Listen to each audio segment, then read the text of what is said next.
It's an honor and a privilege, ladies and gentlemen, to induct him into the Hall of Fame. And for those who are here for the free food, beans and irate, you'll have to just sit back and enjoy it. Everyone else, if you don't know Jim, here you go.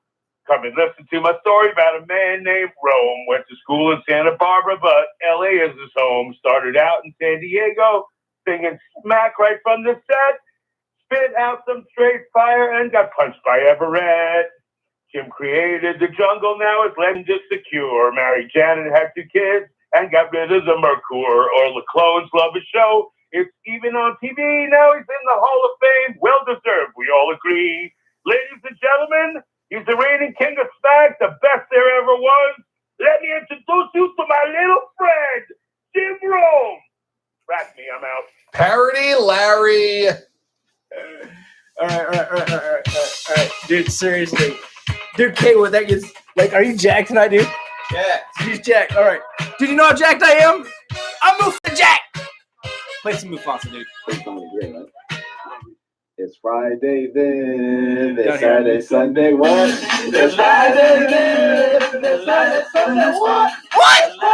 Dude, Mufasa, he's like, I don't know if you guys know this. This guy is the mascot. He's the mascot of the Woodscopes. What? Jim Rome's a freaking Hall of Famer. You guys, he's a Hall of Famer.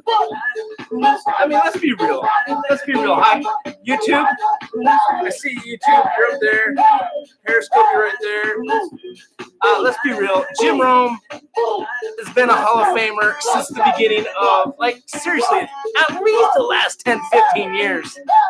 Like, since he started the freaking smack up, he's a Hall of Famer. Last year when we were like voting him in there and he didn't get in, I'm like, what the? How is he not even in there? Like, dude, congratulations, Jim freaking Rome. Proud of you, dude. Like, give me ones if you're proud of Jim Rome. Ones. I need ones from you over there. We got, the octopus is over there. What's up, octopus over there? I need 2. You are not proud. I don't care, dude. I'm proud of Jim Rome. He's, dude, phenomenal. You guys see this new feature on Periscope? When people are typing, you can see the little ABCs jumping up in the air. That's so cute. Liz is typing. Freaking, I don't know who that is. Yeah. All right, dude, I want to make an announcement. We haven't done this announcement in how long have we done this? I mean, you don't know what I'm going to say. It's been about 3 years, I'm guessing. It's been about 3 years since I made this announcement. You guys remember back in the day when we used to say, if you guys wore the Woodscopes on the Jim Rome show, we'll give you 5 minutes on the show. Well, dude, anyone could come on the Woodscopes now. I mean, it's like you got the feature right there with the 2 faces. Anyone could come on. But, seriously, like, what do we offer you guys? We want to offer you something. So, we want you guys to, like, mention the Woodscopes on the Jim Rome show. The new goal is to get the king back on the Woodscopes. I've heard Stucknut mention that he wants Jim Rome on the Stucknut show. Let's race. Sorry, I don't know what's up with that. Okay, so tonight we're gonna talk to John in New York, but dude, he's not answering his phone all of a sudden. All right, let's see if he responded. We got John in New York. We got Lewis in Palmdale, because dude, he's got a story. And I haven't heard the story yet, but it's a big deal. It's a big deal. Let's see what we got here.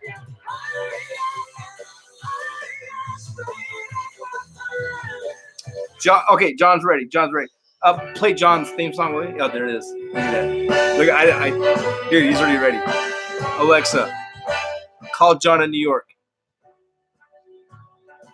Sorry, something went wrong. What do you mean something? Kill that wrong? bitch. Like, seriously, can you do anything right?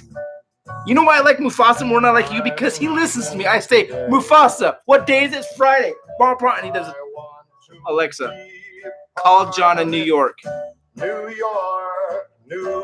Calling John in New York's home. Call him home. Call him in his car. Call him, like, I don't know. You guys, if you can, share. What's up, Wood? Oh, it's the famous John and dude. Seriously, honestly, Okay, I'm going to explain this really quick because there might be a couple of you out there who don't know what I'm talking about. Jim Rome is the host of the greatest radio show of all time, sports, any genre. And he got inducted into the freaking Radio Hall of Fame today, and only one of his fans on Earth was able to make it in there because, the price tag was way expensive. John in New York was in there. Jim Rome gave his speech and even freaking gave him props, dude. John, what's going on, dude? How's your night going? 12-wood. It was an unbelievable experience, unbelievable night.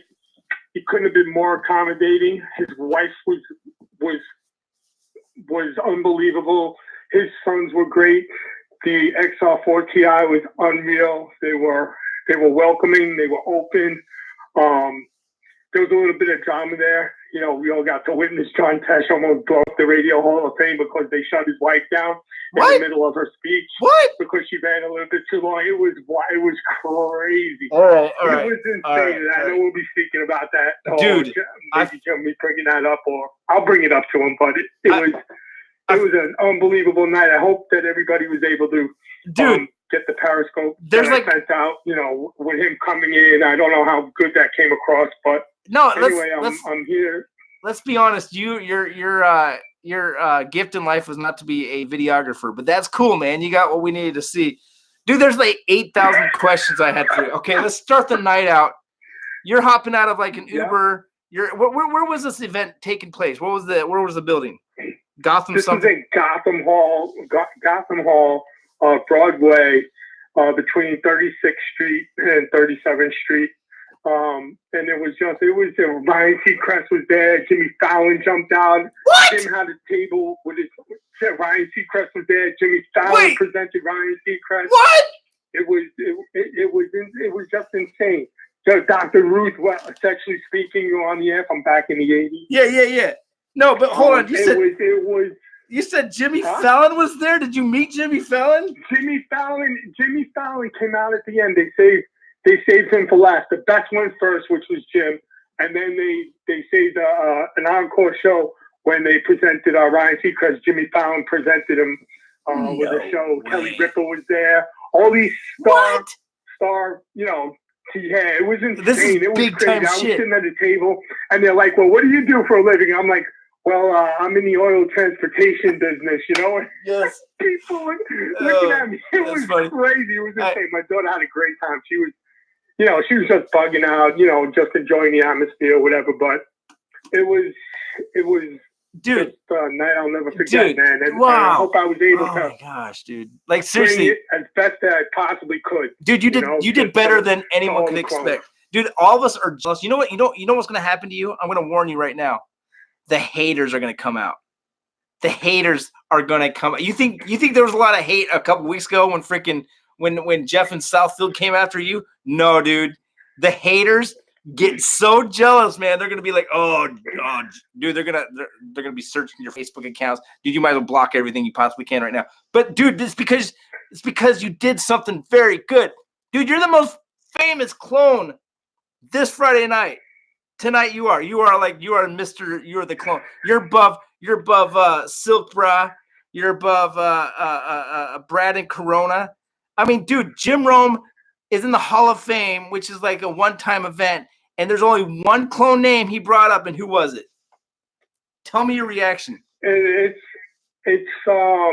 was I could barely when he walked, I could barely speak because when he was denied last year and we were all pulling for him and everything, right? And we found out, that he didn't get in,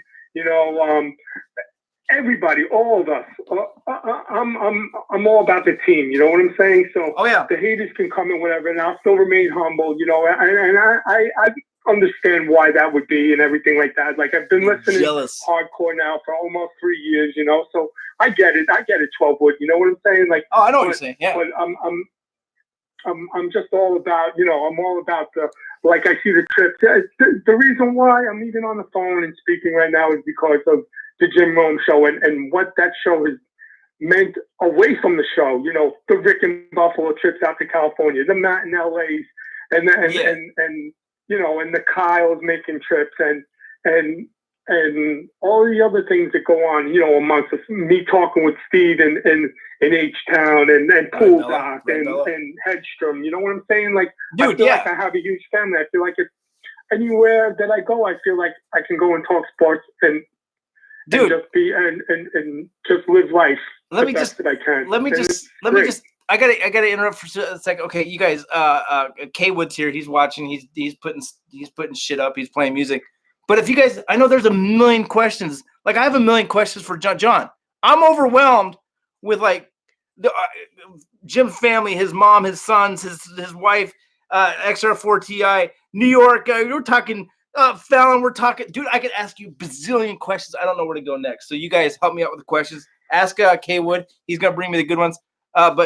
Okay. So tell me. I'm gonna say you get out of the car. You get into the Gotham building. You're waiting for Jim Rome. You're scoping. How nervous is one John in New York? Because to me, it looked like you might have been a bit. You're like 12 Wood interviewing Jim Rome nervous, dude. I wasn't nervous. I was more emotional because because he was shut down the year before, and I know I really when he announced that we tried, we didn't get it, but stay up, and he got to keep going, come back stronger, do better, and then all of a sudden this year he got announced that he was going in, and that was just like joy, you know what I'm saying? And I was more emotional when he walked in, and to see how embracing he was, and he just made me feel I wasn't nervous at all. I was more emotional than anything, you know what I'm saying? Yeah. And I actually did ask him when I was leaving, because he was the first one to go, and normally, I would want to, okay, I seen what I wanted to see or whatever, but out of respect for him and the show and everybody else, I stuck around to thank him for everything that he did. And I also asked him, I said to him, I said, Jim, I said, if you need me to check to make sure 12 Wood's not following Jake around or he's not in the building, I said, I'll stick around. And he started laughing. He was like, nah, he goes, we're good with that. Oh, that's good. That's good. Because seriously, dude, you guys are making fun of me because I'm going after Jake Rome. No. It wasn't making fun of you. It was just I don't care. Jake Rome. When he shouted, Jake Rome will be on the Woodscopes. Will Jake Rome be on the Woodscopes soon? K Wood. Jake Rome will be on the Woodscopes. Jake Rome will be on the Woodscopes. You guys laugh at me now, but he's an adult. Let's treat him like an adult now, okay? He's gonna be on the Woodscopes.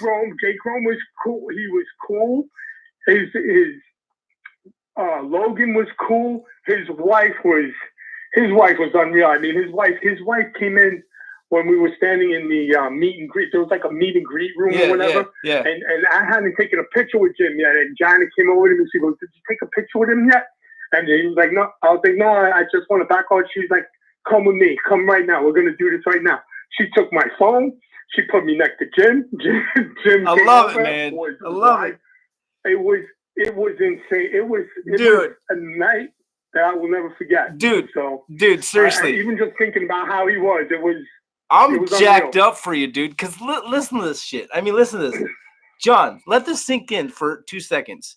You're sitting at the Radio Hall of Fame in front of Jimmy Fallon, Kelly Ripa, Ryan Seacrest, and Jim Rome, and Dr. Ruth, and freaking Jim Rome mentions your name, dude, in front of all those people. Like you're what? Do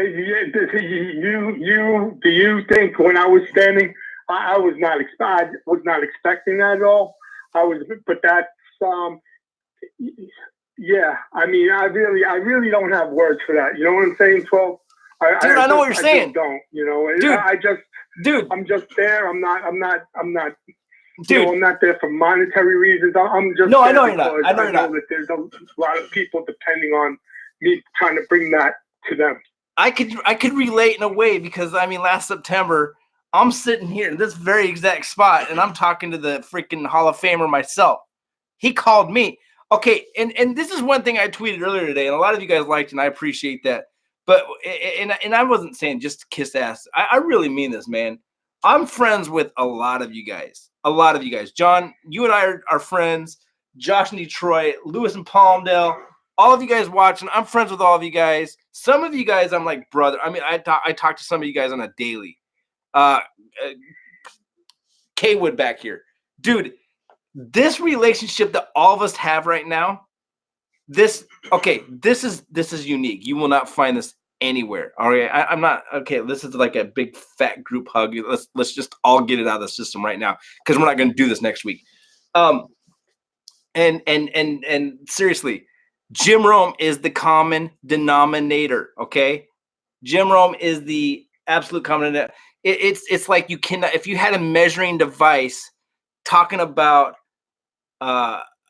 what he's done in our worlds, like there's nothing out there. There's no measuring device to say, like, dude, seriously, I probably have 10 guys that I talk to on a daily basis, and it's, dude, seriously, it's I can't.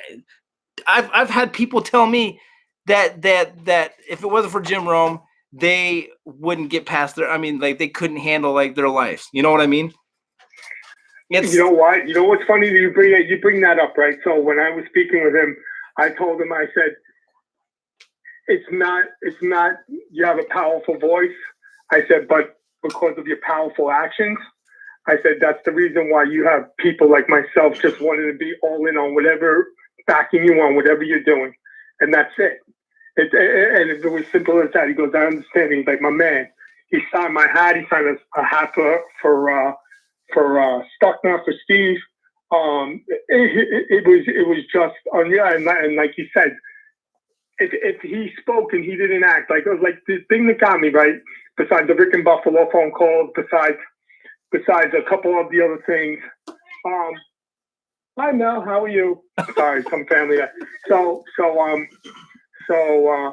the thing with Rick and Buffalo and everything like that, like those were the things that drew me. And then when he did the thing with Randall, you know, like I said, my stomach dropped because I knew that guys like 12 Wood, guys like, you know, all of the rest of the clones were gonna feel that pain. You know what I'm saying? And I didn't even know Randall, and my heart sunk too because I knew the rest of my brothers in this thing that we have here were going to be in pain. We're all connected, dude. You know, and Jim didn't put that, brush that to the side. He brought that out on the air and made sure that he knew that he was with us. You know what I'm saying?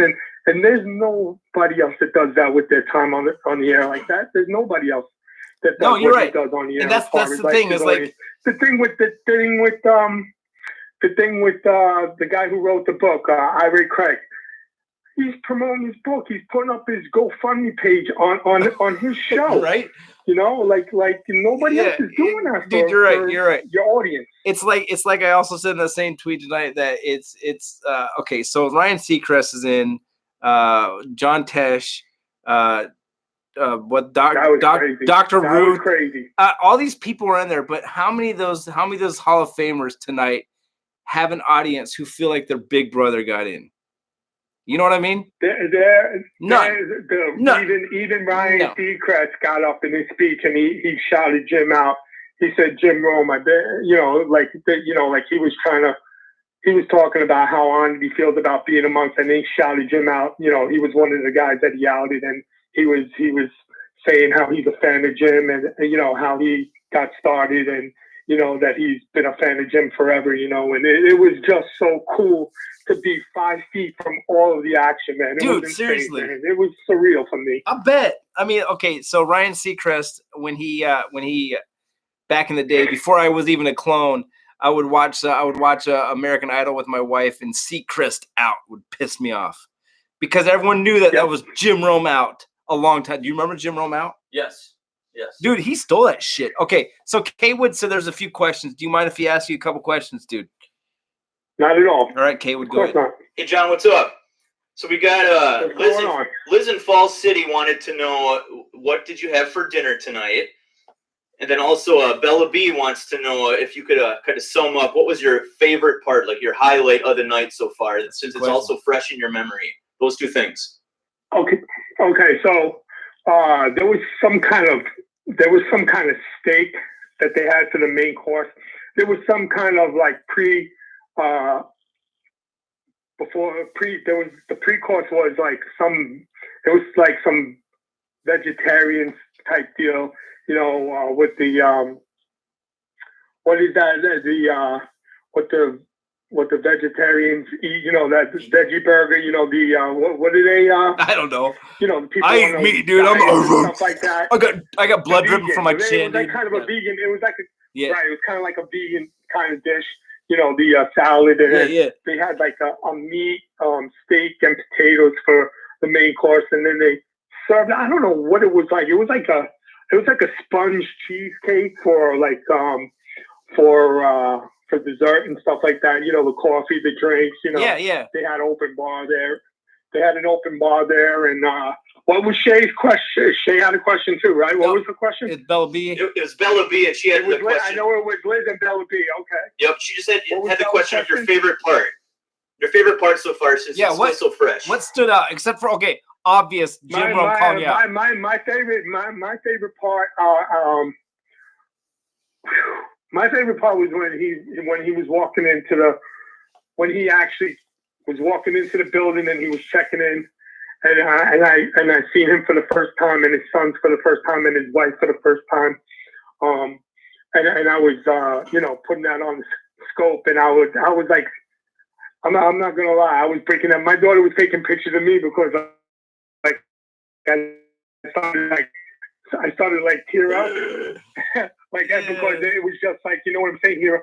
And he came in with a smile. He got his, and he came right over to me. He was like, my man. And he gave me, I had to put the phone down, and even thinking about it now, it was just like, it was no bullshit. It was real. You know what I'm saying? Like, it wasn't like brushed me off for a second whenever he kept coming back around and talking with me. And it was, I saw that. And his sons, they were all open and everything. It was.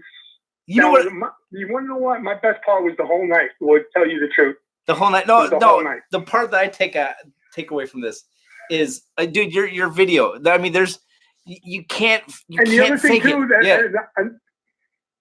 Another thing too, and this is the other best part was when me and my daughter got to take a picture together. Behind the backdrop of the Radio Hall of Fame. That was real cool. Right behind Dr. Root. That was awesome. It was just me and her and the backdrop of the Radio Hall of Fame. Okay, going back to you scoped for like 45 minutes or something like that. And dude, what's so cool about it is that there was no editing, there was no like practicing, there was no rehearsals. Jim Rome comes in, dude. He is cool as shit. Like, dude, he's like the opposite side of the pillow's opposite side of the pillow. You know what I mean? And he talks to John in New York, and dude, he steps away. His wife is like, "Yeah, I feel like you're part family too." Like, what the hell? You guys are supposed to be like famous like celebrities from California who don't give a fuck about anyone, and you're like super. They're super cool. Jake had this big fat. He had this big fat smile. Did you tell him that he's going to be on the Woodscopes? By the way, he needs to know that. But he was cool.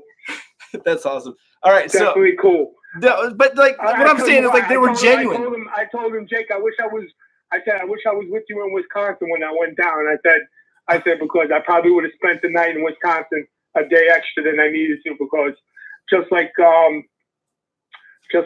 Steven Jackson, you know what I'm saying? Like, if you're with me and you're hanging out with me and somebody disrespects you, I really, I'm all in on what needs to get done. And I'm not a tough guy or a gangster or whatever, but I'm not taking the disrespect either, so. Okay. So, let me ask you this question. How old do you mind me asking, how old are you? I'm 53. 53 freaking years. Okay. In your 53 years, have you ever had a night like this? This is definitely in the top three for sure. Top three for sure. I mean, okay. Let's exclude getting married and having children. Okay, are we still top three? Right. I would say this is definitely in the top. No, there's no doubt about it. I mean, like I've been around like as far as like my sister was friends with John Franco when he used to play for the Mets and stuff like that, and we used to go. We used to be able to go in the dugout and the walkway and stuff like that, but it didn't compare. Nothing will compare. If I really sit and I think about it, 12 days. You know what I'm saying? Like, you know, I got to meet some players and stuff like that, but nobody gave me the personal acknowledgement that I got tonight from Jim and his family and the XL Sports. Yeah, Albie was a little bit shy and a little bit, but not shy, but he was a little bit quiet. But James Kelly was great. Albie was great. Hawk was awesome. It was great. And you know what? As I was walking out the door, right, I saw Kyle Brandt, and he was cool. He was there with his wife. KB was there. Oh, my God. That's cool, man. You met KB. You met KB. That's awesome. Yeah, I met KB. He came. As a matter of fact, he was just looking and smiling at me, and I looked at him, and I was like, Kyle Brandt. He was like, that's right. He was like, I love your hat. I was like, yep. I said, I'm just here to support, and I'm humbled. I'm humble. Dude. Dude. It's been an amazing night. Dude, like, seriously, this was Jim Rome's night, okay? Jim Rome is probably the top 5 of his greatest nights of all time, probably top 2, top 3, top 4. We'll say 2 kids, 1 wife, and now this. But seriously, John, you shared this night with him, man. You guys, he's going to remember this for his life, and he's going to remember the one clone who was there. K Wood's got another question for you from a clone. Yeah, this ties into what 12 Wood just asked, and we're all kind of wondering, so this is kind of a date in history that we're all going to look back on, and how are you going to, you know, let it sink in that you just became a made clone tonight? For the rest of Jim Rome's career, you're a made clone, so this is kind of breaking news for us all, so we all want to know what your thoughts are on that, and has that sunk in yet, the reality of that? I'd be lying if I said it didn't. What you know, like, I'm just gonna continue to do what I'm doing. I'm a part of a whole. You know what I'm saying? Yeah. And my share in this is to be able to serve and to be able to be a part of it, and no more, no less than that. You know, and I have a bigger family out here now. You know, and I'm just trying to do the next right thing, and there's no agenda. I drive an oil truck. I make decent money where I'm at, and I have a great family. And so while I'm on my truck from 12 to 3 is always a special time of day for me wherever I go, because I know I got the Jim Rome show, and I know I have guys like you and the rest of the clones and the rest of my clone family. You know, I'm humbled to be a part of, you know, of this day in history. You know, I am. Dude, it's amazing. I'm so glad. There's no more to it. This is that whole clone thing that Ryan Seacrest doesn't have this. Dr. Ruth doesn't have this. John Tesh doesn't have this, and those other names I don't know don't have this. We all like who else is gonna have a show tonight? Did you check? Did Tesh have a show tonight with his side show? His fans? Did his fans have a show? Did they have a Tesh scope somewhere? No. We're sitting here talking to we're talking to John in New York who was there. Dude, I'm proud of you, man. That's freaking cool. I will say this because this needs to come out. I love Stucknut. Stucknut is he's the second coolest thing that's happened in the jungle outside of the Jim Rome show. But what's the shit? What's the shit you're getting out of the car saying you're from Stucknut Radio? Dude, whatever he's paying you, I will double that shit right now. I will. Listen, bro, and that's what I explained. Listen, that's what I explained to you. When you send me the text, when you text me back and you said to me, we both win if I come on your show after the show. I did everything I was asked to do, and I was upfront with you, so there's nothing I needed to hide. Even when I sent you that text today, when it was, you know, I sent you a text that I was supposed to send to Steve. I didn't have to hide my head because I was upfront with you from the beginning, and that's the way I want my life to be in the jungle. That's the beauty of this whole thing, because okay, let's be real. Liz mentioned this on was she called yesterday? Yeah, yesterday. Okay, so I'm sitting here competing with Stucknut. I love Stucknut. Stucknut, we have a great relationship. Okay, Josh in Detroit's coming on tonight. He's a podcaster. I mean, there's a whole bunch of people who do like this side shit. Dude, we all love each other. There's competition, but it's fun. It's fun.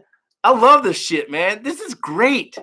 Like, give me ones if you guys are enjoying this. Jim Rome, dude, seriously, if you watch this, I know you probably won't, but if you do, I'm proud of you. John's proud of you. Kaywood's proud of you. Oh, sorry to belch. Everyone else is proud of you, dude. Seriously. John, this is your night too, dude. Congratulations, dude. Yeah. Once again, thanks a lot. I appreciate everything you do, and thank you for having me on. And hopefully, I'll be able to meet you guys in person, and we can have a few laughs, no doubt. All right, man. Thanks for doing this, dude.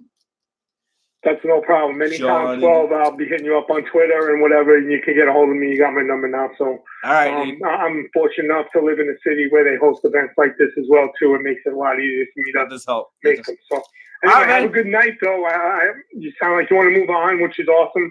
And good night, clones. Love all you, and we'll talk soon. John, you're the shit, man. Thanks for doing this. You have a great weekend. You got it. You all too. Right. Take care. Hey, dude, soak in this for a while, man. Soak on this. All right. That's awesome, man. Freaking A, dude. John in New York, man. Seriously, you guys. He got to go. Alexa, hang up. He got to go stand in front of Jim Rome as he's doing his Hall of Fame. You got to remember, this is Jim Rome's night. Like, Jim Rome was on cloud nine. He's like, yeah, woohoo! Look at me, I'm a Hall of Famer. Who are you? Now connected to Jeffrey S. iPhone. Could you just please stop interrupting me? Wake up in a city that doesn't sleep and find I'm king of the hill. I'm not gonna sing. Dude, seriously, John, good job, dude. Jim Rome, good job. You guys shared this. This is gonna be bigger for Jim Rome. People remember this for Jim Rome. They're gonna go to a Hall of Fame in Chicago and see his name on the wall. They're gonna be like, Jim Rome. I bet he has more. He's gonna have fingerprints on his photo, on his plaque, and other people in the Hall of Fame won't, because Jim Rome's clones are bar none the best. All right, cool. All right, what else are we gonna do? Dude, tonight is a big, fat, huge, slopping, I mean, just huge, warm, fuzzy night, dude. Because now I'm gonna call Lewis and Palmdale.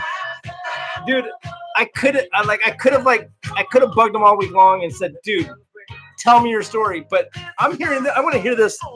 I'm going to hear this the same time you guys are. You guys share this shit. Lewis and Palmdale. How long has he been asking for a new kidney? How long? At least 3 years, right? Kaywood didn't know. I don't know. A long time. All right. Dude's getting his kidney. All right. Dude's getting his kidney. This is better than a Hall of Fame. Okay. If your life is on the line and someone says, hey, dude, I got a kidney for you.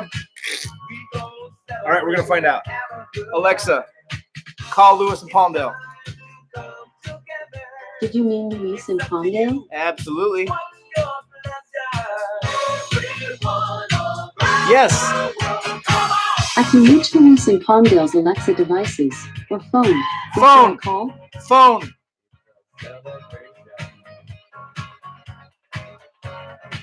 Are you calling him? What's going on here? Are we on the same page?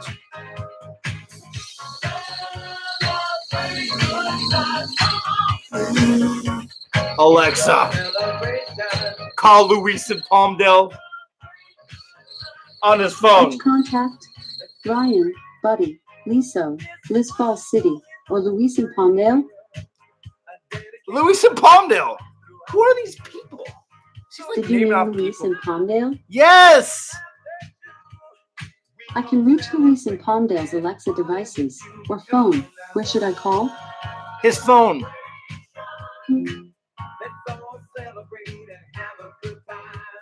Why's everyone hanging out? Because Alexa's a dumbass hoe. Alexa, call Luis and Palmdale's home.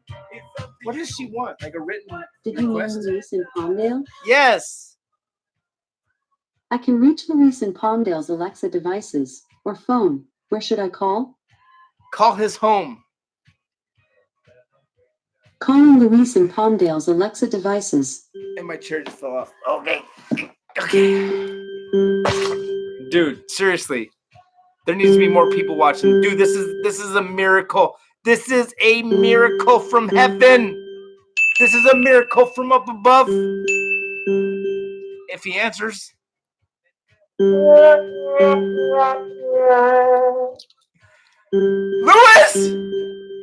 Is he watching? This is embarrassing. This is Kaywood's fault. And I don't have any answers for you. You guys want to know why this is Kaywood's fault? What's up, brother? Ah, he answered. It took 47 rings to answer this. You didn't have your transplant tonight, did you? No, man. I actually got to meet the angel who is going to help me out today. Seriously, okay, before we go any further, let me explain again. Lewis and Palmdale, Luis, whatever you guys want to call him, he got a donor. I mean, how long have you been searching for a donor? So I started looking for a donor about close to about 18 months ago, but I started a website almost a year ago. What? Okay, so what? I mean, what? Let's just go back a year ago, over a year ago. How long? Like, what happened to you? How did you go to a doctor and they said, "Shit, dude, your kidney is failing"? Like, tell me that news. Tell me about that feeling.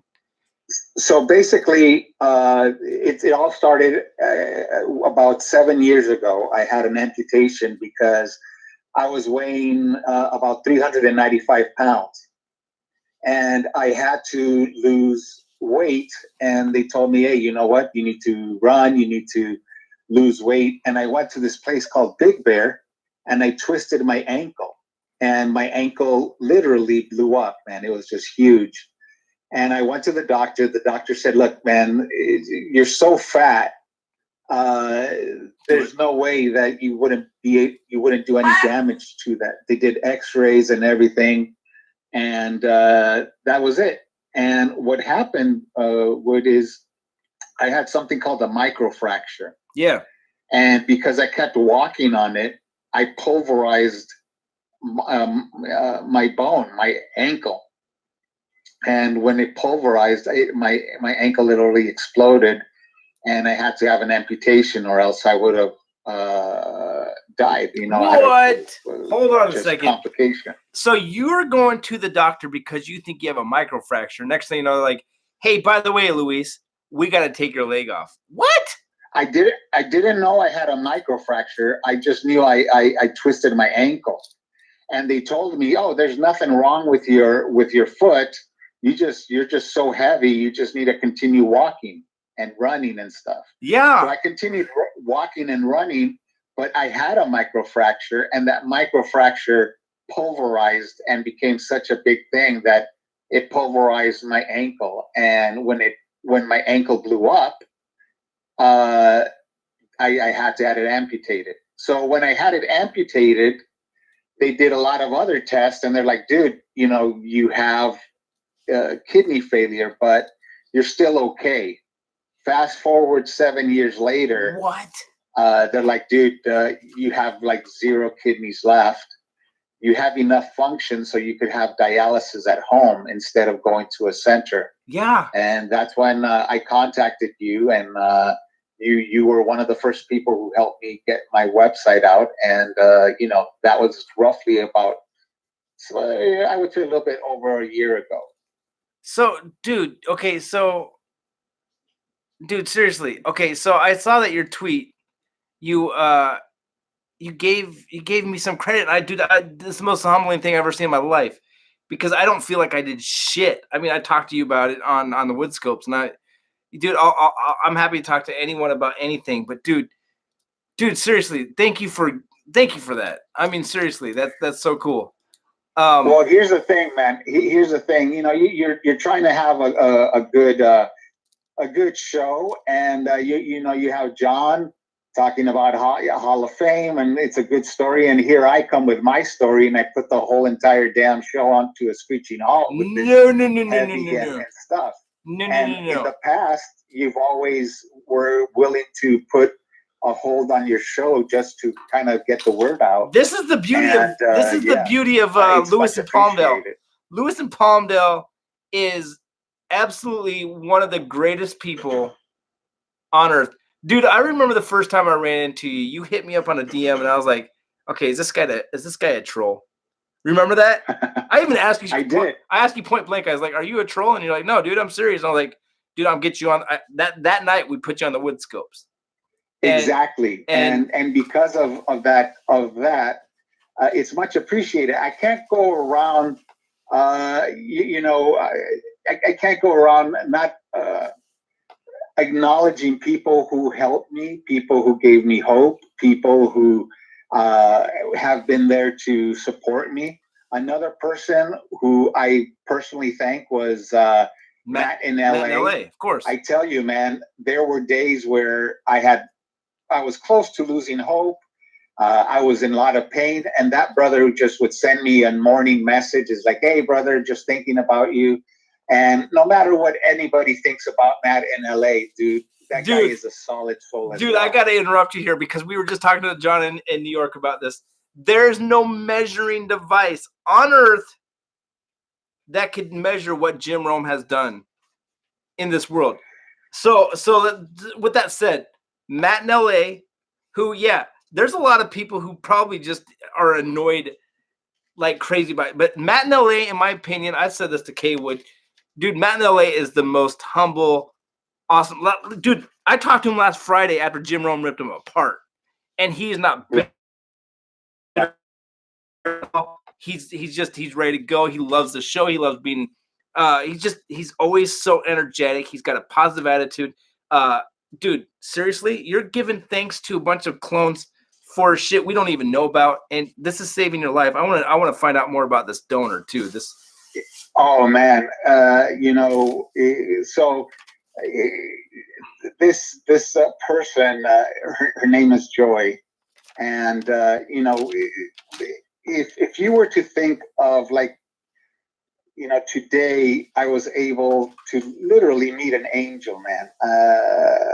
I mean, just thinking about it right now, I feel like crying just because it's such an overwhelming feeling to be humbled by somebody with this gift. It's a gift of life. It's a gift that's going to alter my life completely. Right. The name is Joy.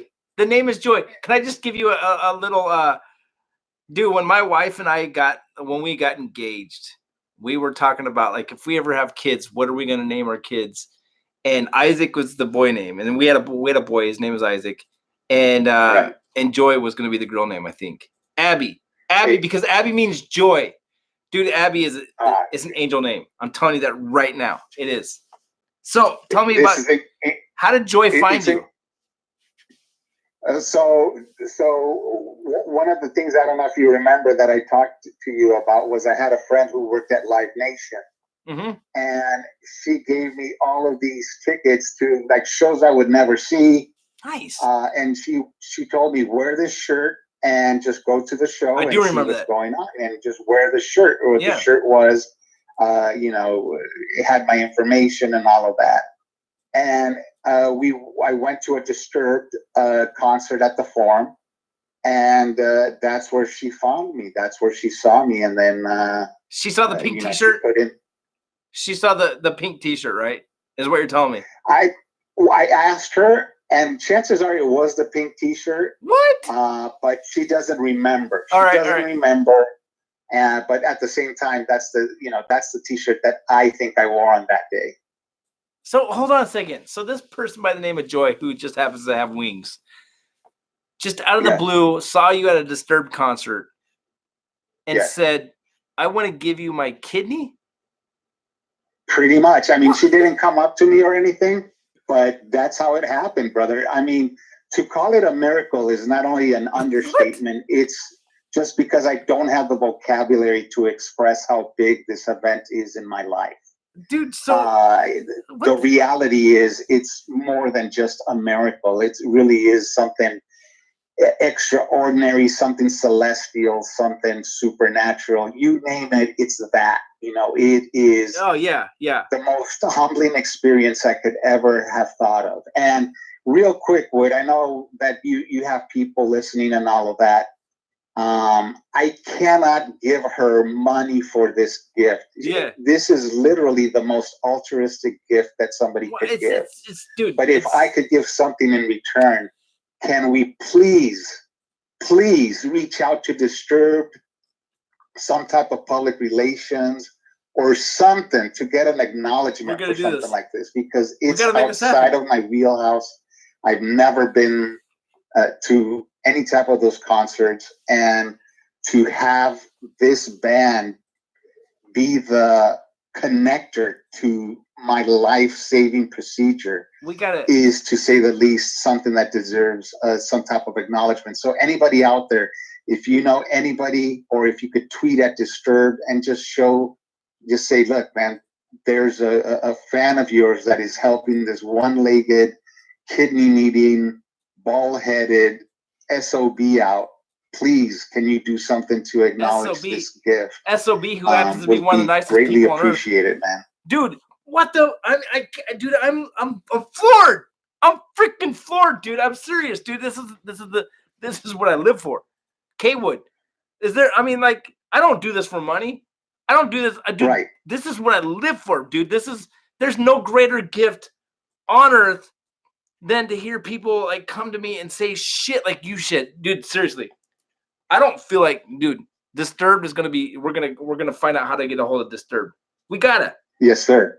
Dude, seriously, I'm so happy for you, dude.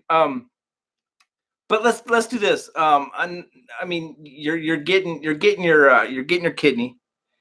What? November 22nd. Yes. Okay. At Cedar Sinai. November 22nd, dude. That's like right around the corner. My birthday. Yes, sir. Dude. My birthday is on the 19th. If I don't get any gifts this year, but you get your kidney, that is my gift, dude. That's the best gift I've ever had in my life. Not only that, brother. What more can happen for Thanksgiving? I mean, what more can I ask for Thanksgiving? So Thanksgiving is my favorite holiday of all the holidays. Is that Thanksgiving? And not only for the food, but I just love the attitude of gratitude for that holiday, and I can't be any more thankful than that. And check this out, Wood. She has the same birthday that I do, December 24th. What is? Tell me about this Joy Girl. So she just saw you. I mean, she saw you at a Disturbed concert. Yeah. She just decided. Okay, I don't know. Was she going around concerts like looking for a kidney to get rid of? Like, how does someone go through that? Like, oh, that guy's got a pink T-shirt that says I need a kidney. I'll be the donor. What kind of human being does that? Joy, you're an angel. Yeah, you're not gonna say it's an angel. It's an angel, Wood. You don't expect that out of anything or anyone outside of somebody who is not from this world, man. It's very simple. We need some Sarah McLachlan honestly, right now. That's what we need. I have a lot of questions for her, but at the same time, I have to kind of respect her, and her space and all of that. And at the same time, you don't want to be an a-hole and pry into those things. But what was funny is they, because of HIPAA, you know what HIPAA is, right? Oh, yeah. The act of confidentiality. Privacy, yep. I couldn't find out a lot about this girl because of disclosures. Okay, but it was the most nerve-wracking procedure of all time, because I would go and see a doctor. Oh, I see doctors literally on a weekly basis. Yeah. About 2 or 3 times a week. Okay, and every time I would go to the doctor, they would say, "Oh, by the way, how's your kidney donor doing?" And I was like, "What? I have a kidney donor?" And then they would say, "Oh, I can't tell you anymore." And then that's it. I'd go see another doctor, and they'd be like, "Oh, so did you talk to your kidney donor? That must be a really nice girl." This is one of the now I know I have a kidney donor, and now I know it's a girl. But then that's all they would tell me. Dude, I got goosebumps. We went on like this for months, dude. Months. I got goosebumps right now, dude. This is amazing. Who just freaking gives up? I felt like Columbo piecing a great mystery out of all these doctors that wouldn't tell me jack. And then this is real. a few weeks ago, I was in Laughlin. I went with my parents, and they gave me a call. My kidney donor gave me a call because I already knew I was in line. And she goes, "How important is it to know about your kidney donor?" And I go, "Well, I don't necessarily need to know about it, but it's killing me. I mean, I have so many questions. I'd love to know a lot about these things." And she goes, "Okay, so let me give you her number." And I gave her a call from Laughlin. And I honestly, man, in my mind, I was going nuts, man. Like, what do you tell somebody who, out of their goodness of their heart, is doing all of this? And see, not only is she giving me a kidney, she lives in a part of LA that is about almost an hour and a half away from the hospital that I'm going from Cedars-Sinai. So this girl, every time that she has to take a test, literally has to drive almost 3 hours just to come for a test, brother. Dude, just for seriously. A test. Not only does she have to change her lifestyle and not eat and get blood drawn or whatever, she has to drive freaking 3 hours in LA traffic for me, man. Do you understand what kind of responsibility I feel after that? What kind of questions I have for somebody who I don't know has done the ultimate sacrifice for me. Dude. And then I find out today that there was one test that they took 30 vials of blood, dude. This dude, I can't wrap my mind. This is not, humans don't do this shit. Humans don't do it, man. I mean, it's literally a celestial soul. It's a being from heaven. It's, I've been, my faith in humanity has just tripled in the last 4 hours that I've met her. Okay, so Lewis and Palmdale is on here. Lewis and Palmdale on the Woodscopes. He's got. Look at this. Look at this title on his Twitter. He needs a kidney. All right. So if any of you guys are hopping here late, this guy just out of nowhere, some lady just saw him at a Disturbed concert. He's wearing a pink T-shirt that says "I need a kidney," and she decides, "I'm gonna give that guy my kidney." Dude, I've had you on the Woodscopes, and we've broken it down. We're like, I remember asking you 50 questions. Like, okay, so if someone gives up a kidney, are they ruining their chances of life? And you're like, no. And you can't, dude. You answered a million questions. Right. And this girl who's never even watched the Woodscopes or even, she sees a pink T-shirt. She's like, I'm gonna give that guy my kidney. I'm gonna give that guy a kidney. What? And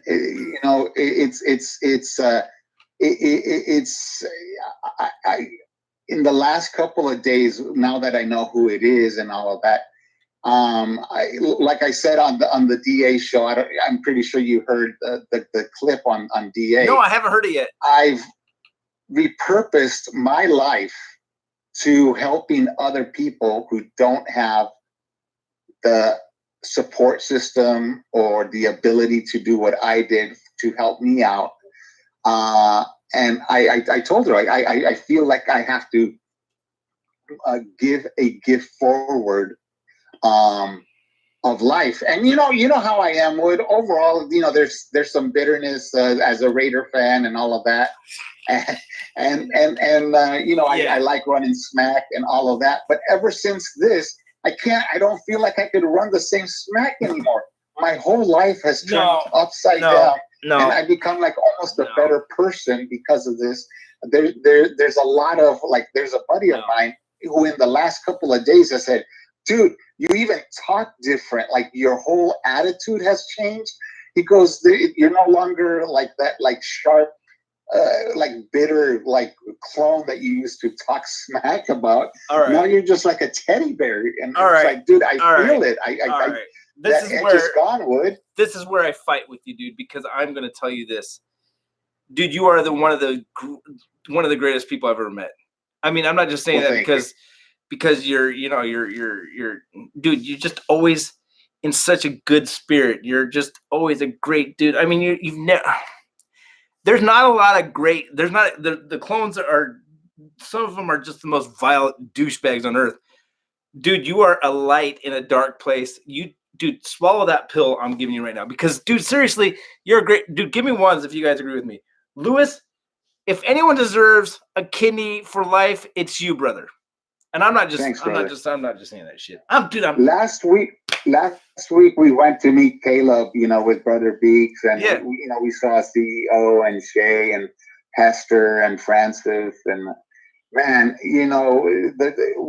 John was very clear and very coherent in saying, that the jungle is a family, and we have a brotherhood, a sisterhood of people, and it really is that, man. And then of course Flores and Silk, and man, all of these people, it's just an amazing vibe to the show. And I feel that there's a couple of bags in there here and there, but as a whole we're just a big old family of amen to that.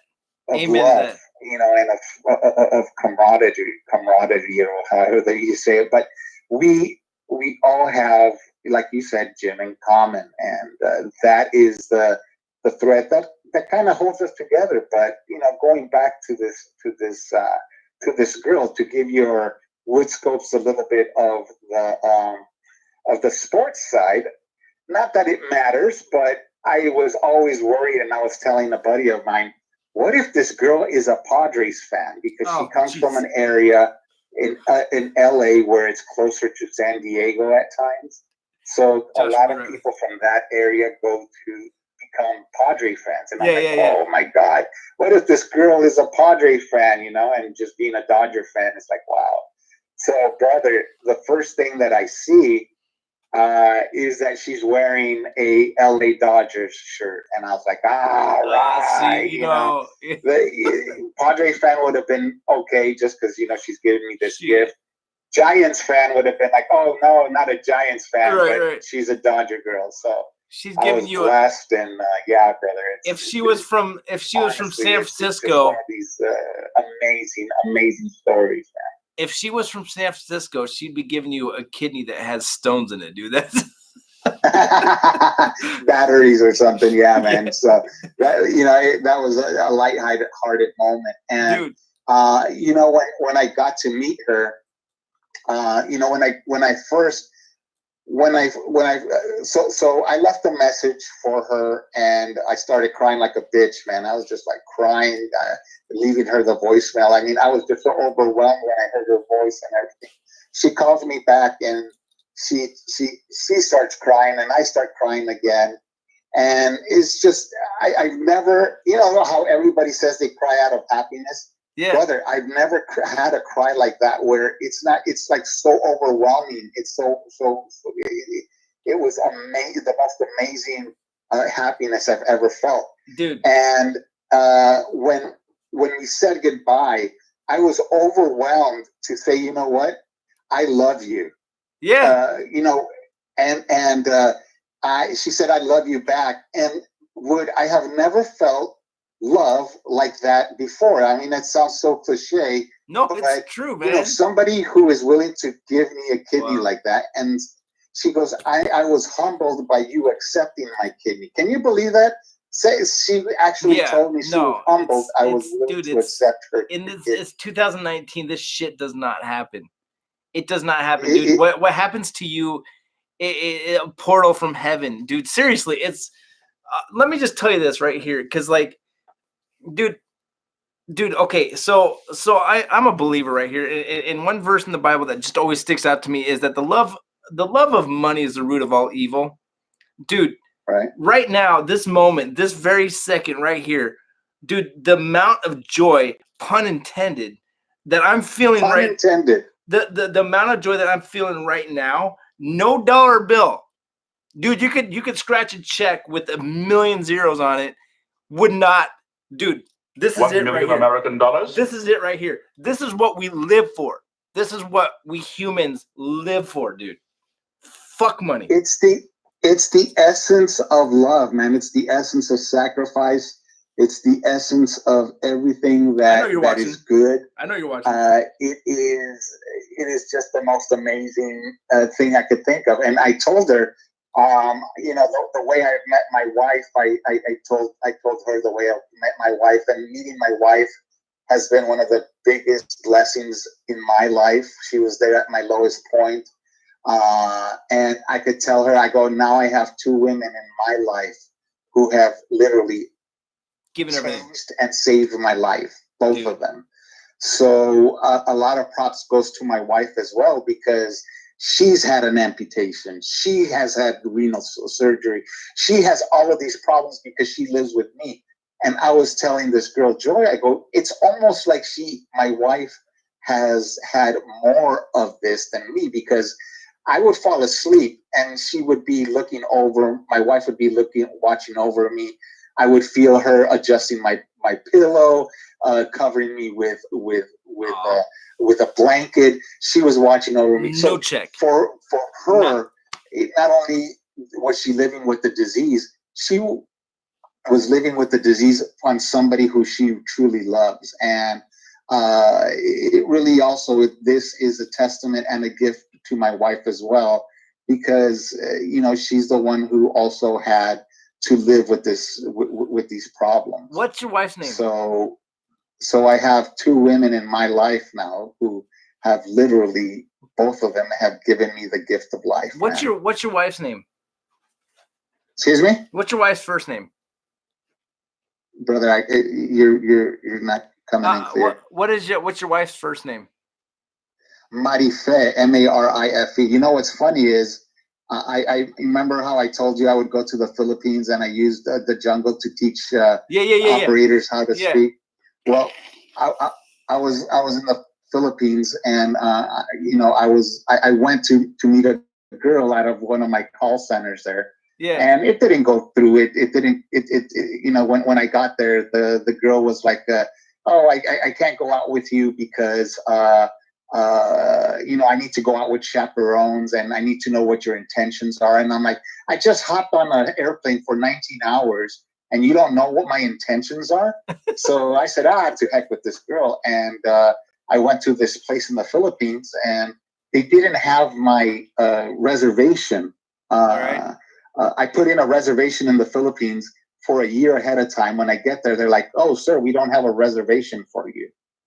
After a year, after calling them like for every month, and like, "Do you have my reservation?" Yes. When I get there, they're like, "Oh, we don't have our reservation." Uh-oh. So I blow up. I start going, crazy. Yeah. And then my driver says, "Hey, I'm going to take you to another place. Screw this place." Yeah. So I go to this place, and I meet these girls, and I ask them out for dates. And when I start going out with them, all they want to do is just basically use my money. Yeah. I'm like, I don't need you girls, man. Get the heck out. Yeah. And I'm eating at this little restaurant on the bottom of the hotel, and I see this beautiful girl.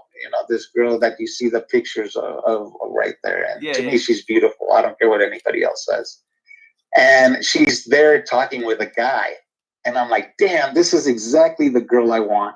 But she's with this guy. And I'm just eating there by myself. And I'm like, literally just like, man, this sucks, man. And I see a girl that I like, and she's with a dude. And then all of a sudden, the dude turns around and he's like, "You're by yourself. She's by yourself. Why don't you talk?" So the guy was like super, super gay dude, And I'm like, wow, this is my luck. I get to start talking to her. And I only talked with my wife for 15 minutes. Yeah. Okay. Yeah. I hand my card over to her, and it only has my email address, because I said, you know what? I'm not going to spend thousands and thousands of dollars on telephone bill if she doesn't know how to use email. Screw it. It wasn't meant to be. Yeah. So I go back to Manila. I remember. I don't know if you remember. I showed you the video that I was in the Pacquiao Larios fight, where I was a translator on the biggest fight after the Thrilla of Manila. I don't remember. And I came out on TV and everything like that, and I did that. And then I went home after that. Yeah. And 3 months later, I get an email from a girl, and it's like, "Oh, it's that girl." And she emailed me. A year after that, we got married. So when I told people I'm getting married with a Filipina, they're like, "Oh man, this girl, she's just getting married for your green card. She just wants your money. She just wants you to sustain her family. And everybody was dogging on me, man. Everybody was dogging on me. Everybody had some smirky comment. And it turns out that this woman is, my first savior. And of course, now Joy is my second savior. That's so awesome. I'm a very blessed man to have two women in my life who have literally saved my life. I don't remember what you said her name was, but War, okay? War, your wife, for dude, seriously. Dude, so I've said this, I said it tonight. There's no money. There's no dollar bills. You guys scratch a tax check with a million zeros behind it, and it will not give me this much joy, pun intended. Dude, so let me tell you one more story about my wife. Yeah, go for it. So she contacts me about 3 months after I came back from the Philippines, and it kind of wears out. That encounter wears out. Yeah. And I start talking to her and everything, and I start falling in love with her, and I'm like, oh shit, this girl was with a gay dude. What if this girl is a dude, so in the Philippines and Thailand there's a lot of lady boys and stuff, so I had my best friend, I call him up, I'm like, dude, you know what, I don't want some crying game shit going on right now. And he's like, so what should I do? I go, dude, you have to go around that area and call everybody who you know from that area to see if she's really a girl or not. So my friend was on crank patrol, just making sure that my wife was a woman. So yeah. Crank patrol, dude. That's awesome. Crank. Yeah, so obviously you've been married how long now? 14 years. So you're pretty aware that she's not a dude. Okay, cool. Cool, dude. She's not a dude, and she's definitely not in it for the money. And she's an American citizen, and she's still my wife. So the same people. And this is, Goggins, the stuff that Goggins is talking about. I've been listening to his audiobook and reading his book right now. Dude, that guy's awesome. Goggins says, a lot of people have good intentions, but they don't know what the hell they're talking about. Yeah. The same people that were telling me that she was a bad thing for me, that she was going to use me, then all of that. You talk to them now, those idiots have been like, "Oh, you're so lucky. This is the best thing that's happened in your life." And I was like, I don't say anything, but I'm like, really?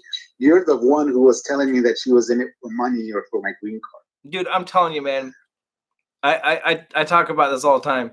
There's trolls out there. It's easy to see who the trolls are, but there's people out there. I'll use the jungle as an example.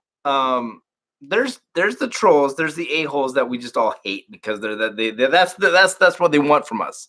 All right.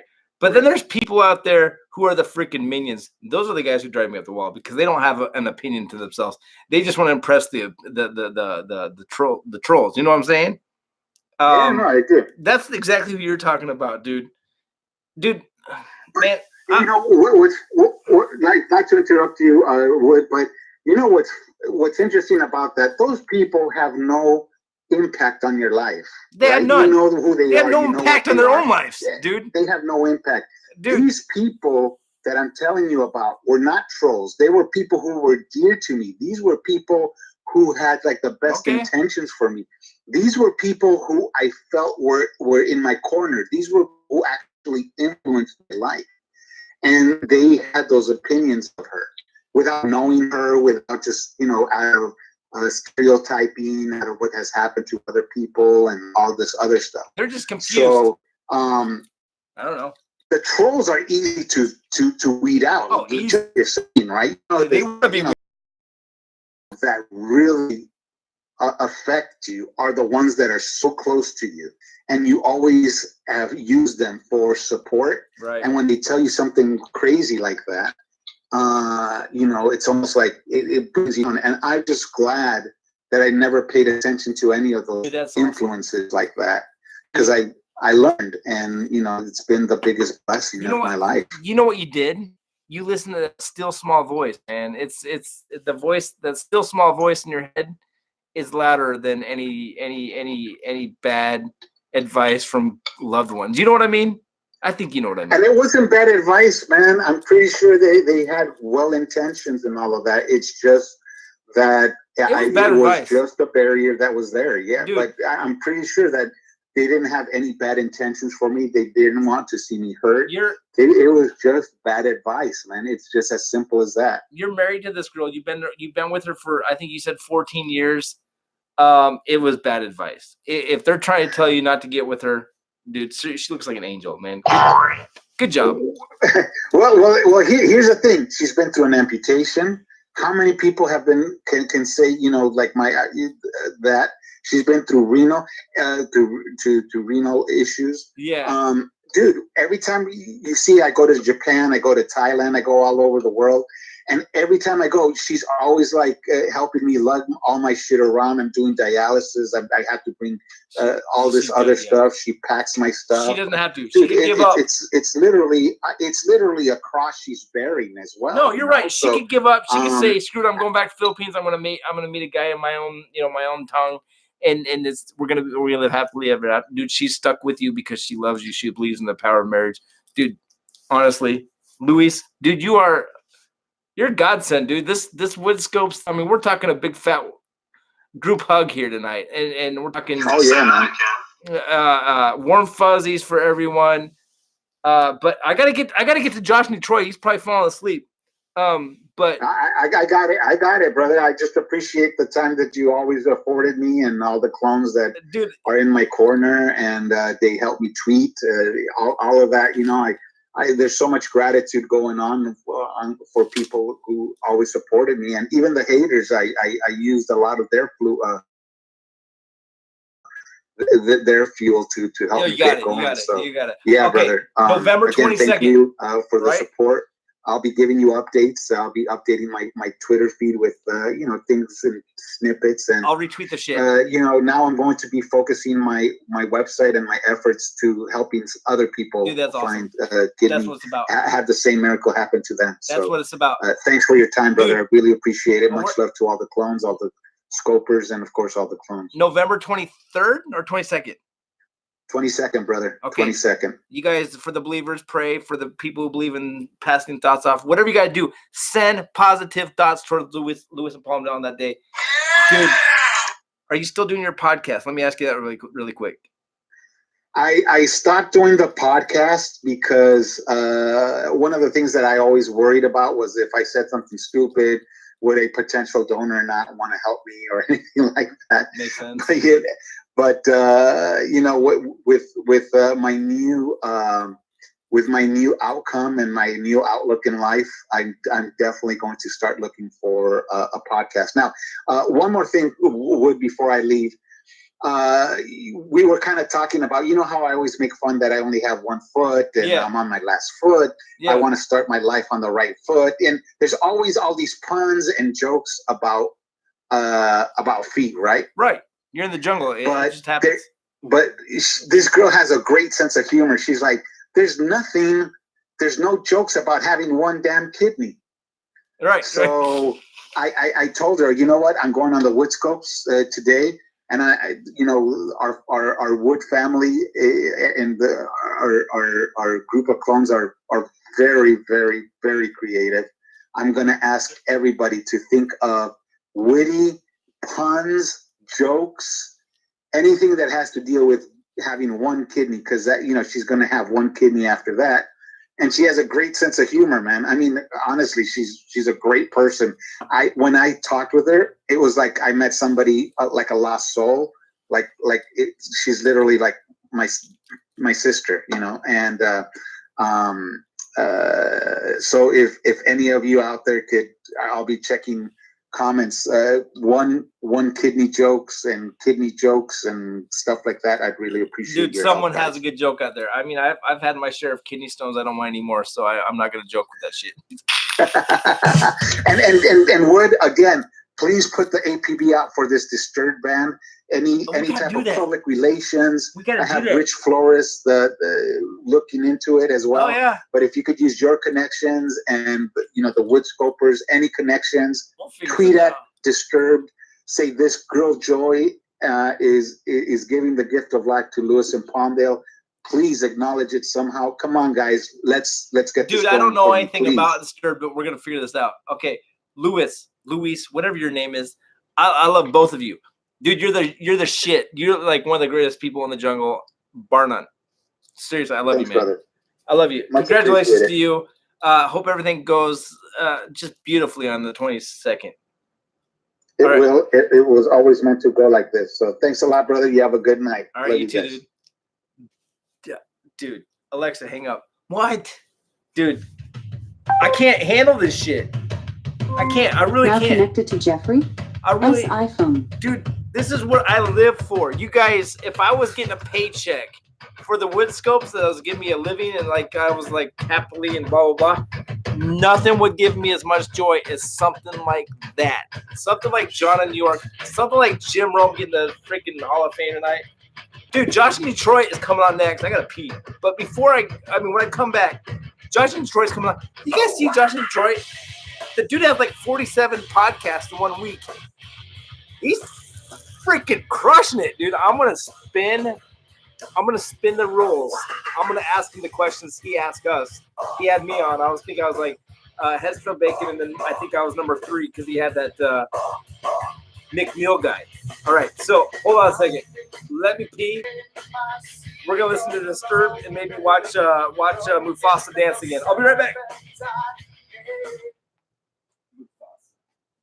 If you need me, it's an honor and a privilege, ladies and gentlemen, to induct Jim into the Hall of Fame. And for those who are here for the free food, Beaks and Iray, you'll have to just sit back and enjoy it.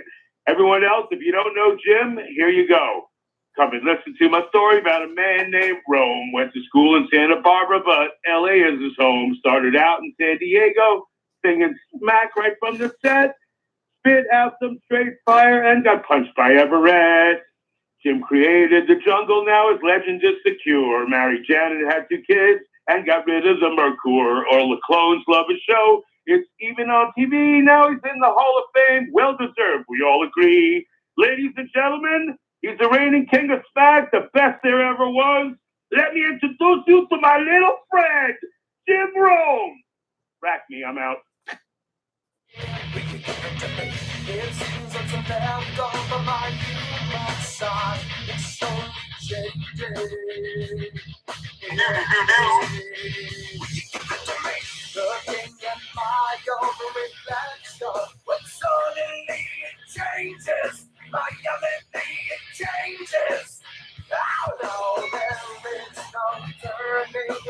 I still can't believe this, dude. I still can't. No, I didn't wash my hands. What's more important is to talk to you guys. I got germy hands, huh? You guys, what do you think of that? Alexa, call Josh in Detroit. Is that Which contact? Josh in Detroit or Josh SLO? Josh in Detroit? Did you mean Josh in Detroit? Yes. Calling Josh in Detroit. But Josh in the SLO is a cool mother. I mean, he's like, I think he was on the very first wood scopes. I like that guy. Man, I got a pot of coffee in me, and I am ready to go. What's up, Jeff? Well, boy, what's going on? Dude, Josh in Detroit is on the mother bleeping wood scopes. Dude, this has been a great night on the wood scopes. You got some big shoes to fill. I'm just joking. Dude, we had John in New York, who just happened to be hanging out with Jim Rome on the night of his greatest night ever. And then Lewis and Palmdale, who just, someone's like, hey, dude, do you want a kidney? I got an extra one. Would you take it? Dude, seriously. Now we got Josh in Detroit, who has, dude, you have been crushing the podcast, brother. Like, appreciate it. Dude, how many podcasts have you had lately? I mean, since start. Well, I actually just before you called, I just got done with Cal in Vegas. That episode will be released later on tonight. So I'll be posting that one up. Cal in Vegas, I will warn you, know your room on that episode. Of course. Cal is uncut, uncensored, you know? Yeah, of course. And, it's Cal in Vegas. I mean, he probably. Yeah. He probably swore at you a few times. We had a good time. We had a good time talking it up, chopping it up. But I'm on episode 17, man. What? We're started this thing back in August, averaging about 4 or 5 episodes a month. And that's pretty good. You know, I'm looking forward to doing like 4 or 5 episodes a month. This is episode 17 that's going to be released with Cal in Vegas, man. You know what the beauty of this is? This is what I've discovered since you started doing this, is that you're not doing this to become famous. You're not doing this because you want to have some awesome, like, I want to be the podcast. Dude, you're doing this because you're having fun. And that's the beauty of it all. Because if you're not having fun, you might as well just give up. You know what I mean? Yeah, and I agree with you. Like I could monetize. All right, just for the record, the site that I use, I could monetize each episode and do these sponsor hits, but I decided that, hey, man, I'm not about that. I'm not about the money. I'm not about, like you're saying, about the fame. It just adds pressure. I have it really does. I have an HR background, Yeah. and I love talking to people and having a conversation for 38, 48 minutes or 28 minutes, and I just enjoy talking to people because, like you always said, everybody has a story, and it's cool to hear about it. Everyone has a freaking story, man. We have Josh in Detroit on, dude. Josh, I mean, you've come on to the Woodscopes probably more than most people have. You came on. We had military night even. You have a military background. You have you got family. Yep. I mean, dude, you and I we're pretty good friends. I mean, I sat down with you. We've had some pretty heart-to-heart conversations, and a lot of people don't know this about you, but dude, you got your handful of shit sometimes. But dude, anyone knows Josh in Detroit, you've always got a smile on your face. You got a great attitude. You enjoy the Jim Rome show. You enjoy talking to the clones. You're like me, man. You find out what's important in life, and that's just to enjoy what's going on around you and what you can control. I love that about you, dude. I appreciate it. What with this podcast? I mean, off the top of my head, Mike and Indy, right? You've interviewed him, right? Yeah, we had I had Mike and Indy, Les and Laguna, Adam, yourself, Adam and awesome me. episode, by the way. McNeil.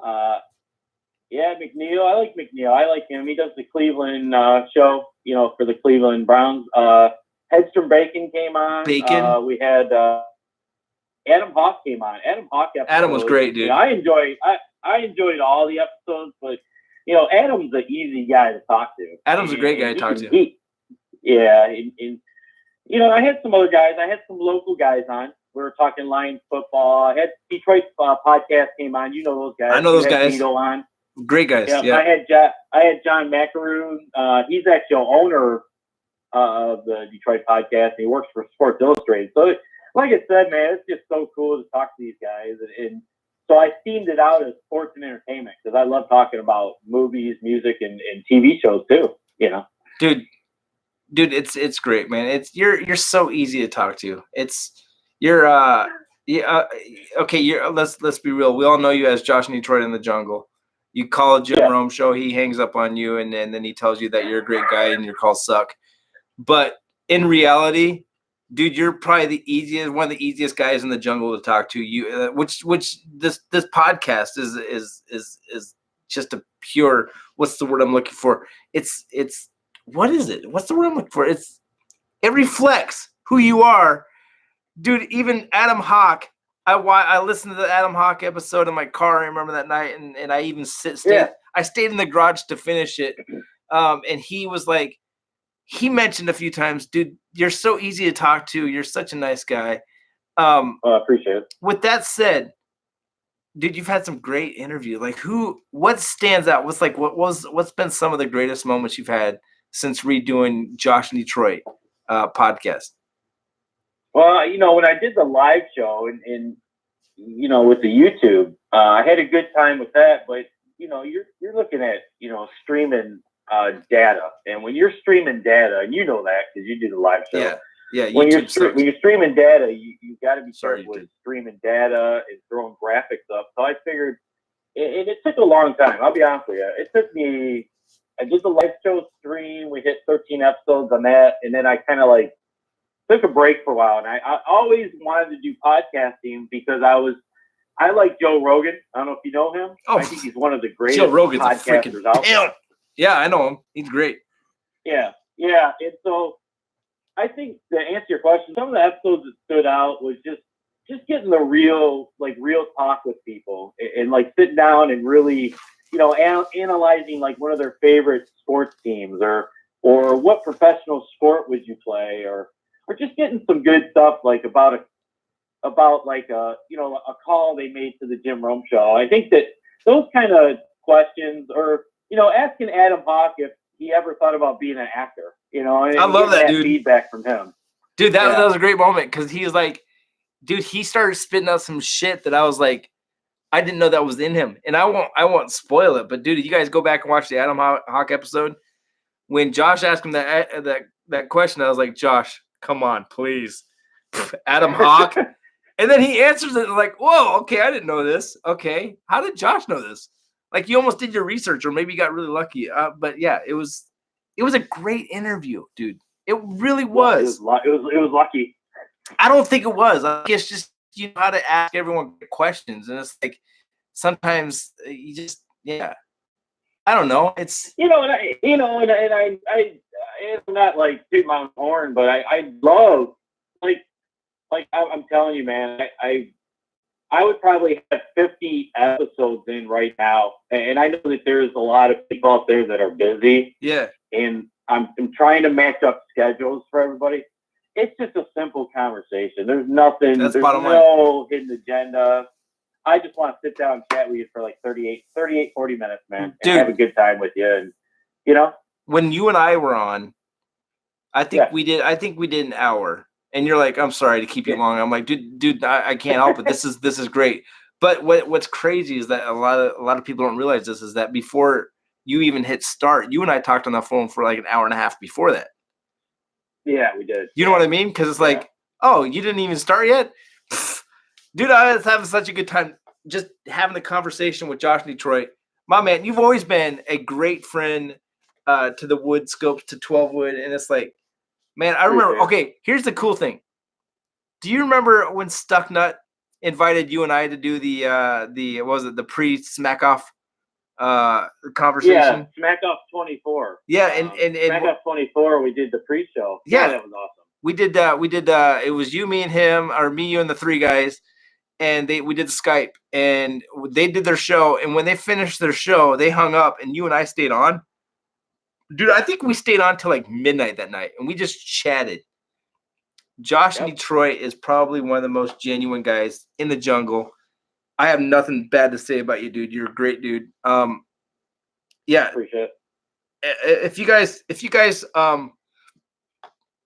are part of the jungle, you tweet at Jim Rome, you call Jim Rome, and you kind of Josh would love to have a conversation with all of you guys. I'm serious. That's true, right, Josh? Everybody.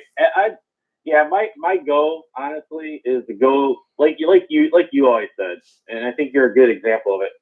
If you're enjoying what you do, keep doing it. Mm-hmm. If you enjoy doing the Wood Scopes or the Newt Show or the Belligerent Canuck podcast, all these guys that do their stuff, right? Right. If you enjoy, I enjoy it. I'm being honest with you, man.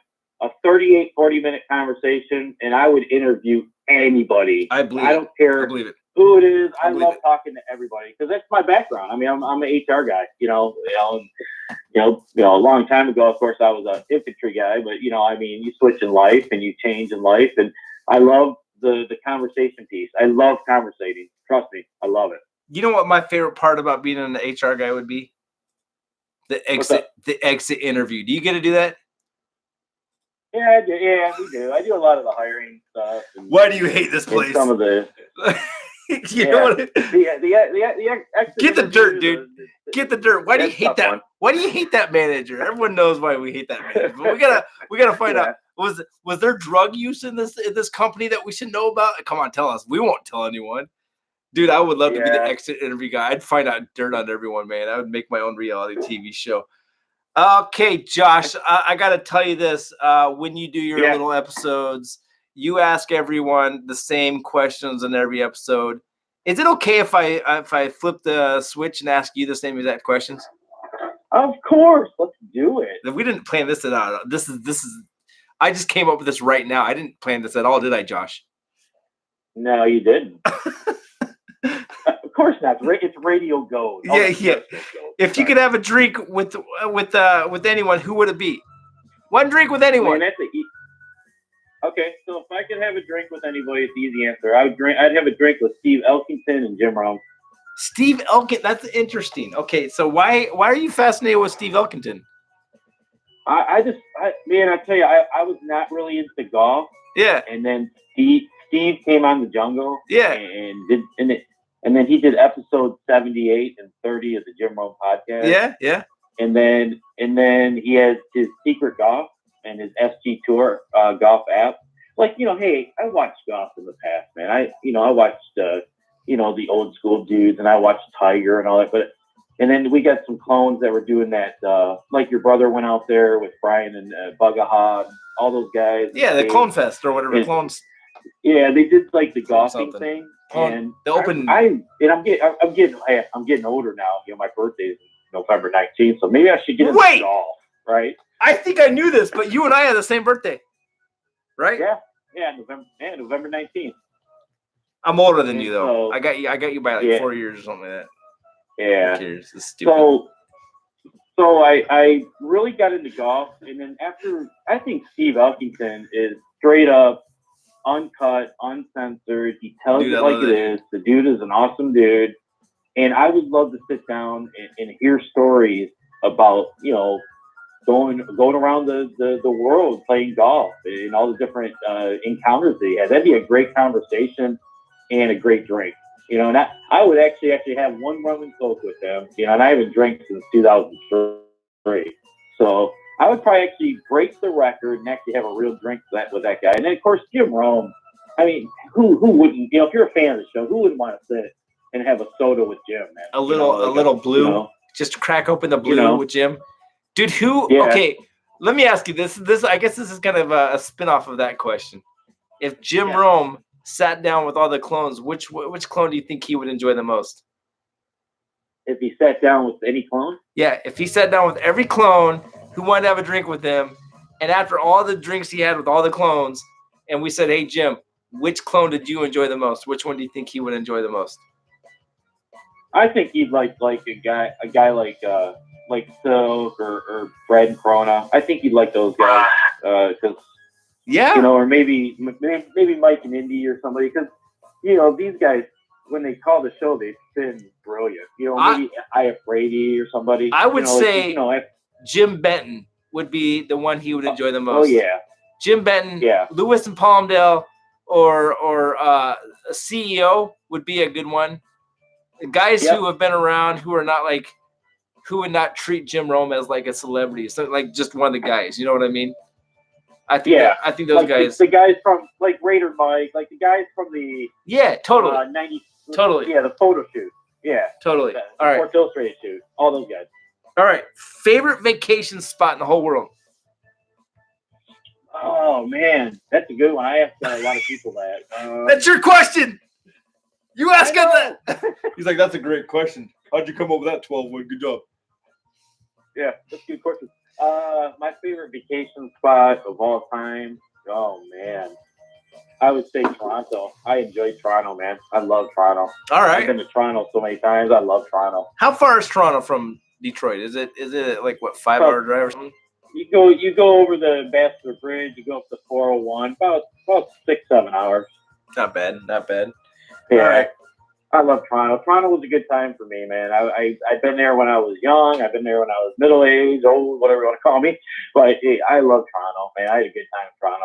Would you ever put pineapples on pizza?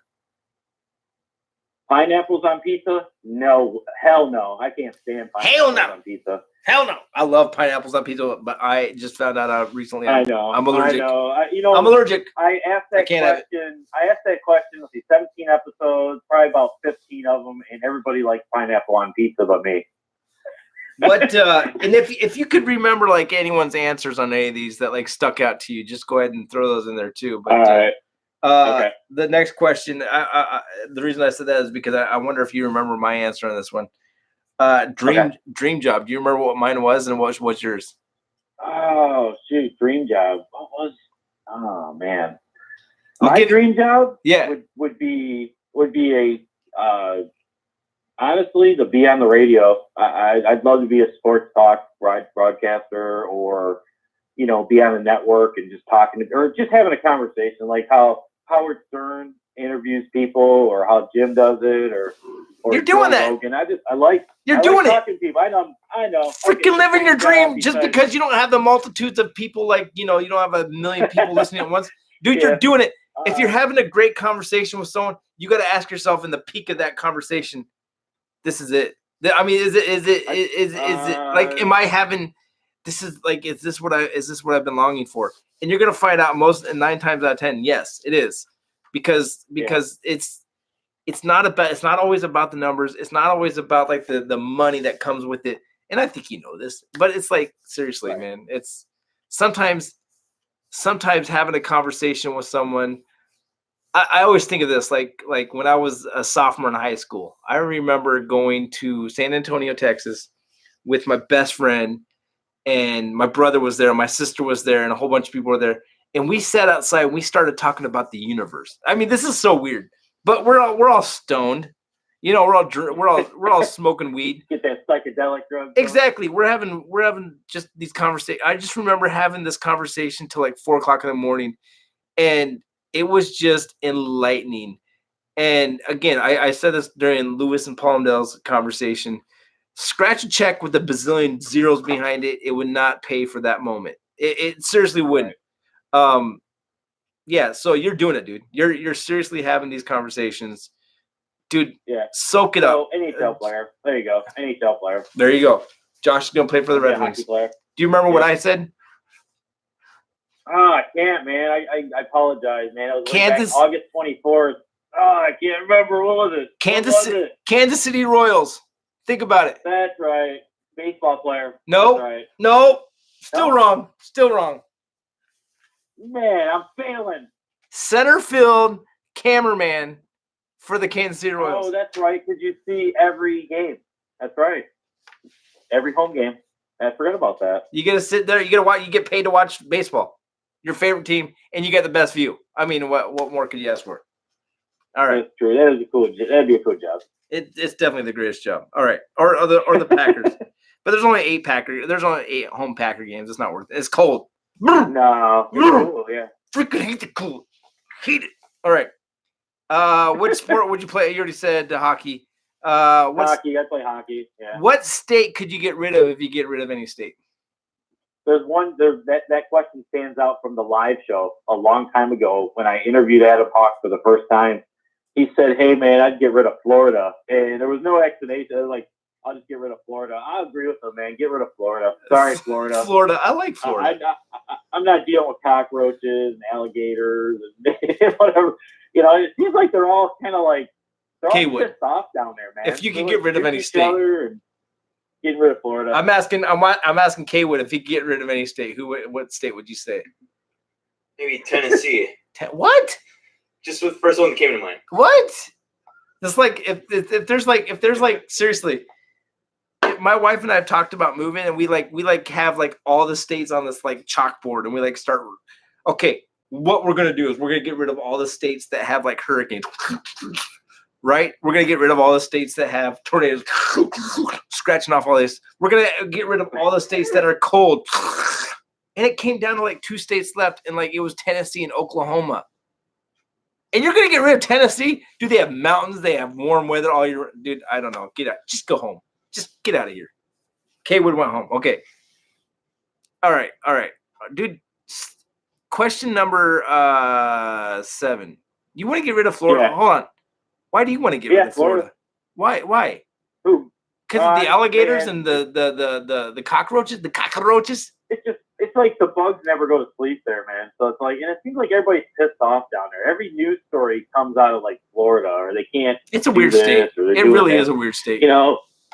It's a weird state down there. I think it might be the humidity or the heat that like drives these people nuts. Rich. Because I'm telling you, the 4 seasons rule, and you know what I'm talking about. No, I don't, Josh. No, you and I will differ on this till if God came to Earth and he said, dude, 12, what could you, if you could get rid of anything that I created on this earth, what would it be? I was like, winter. Fuck winter. Okay.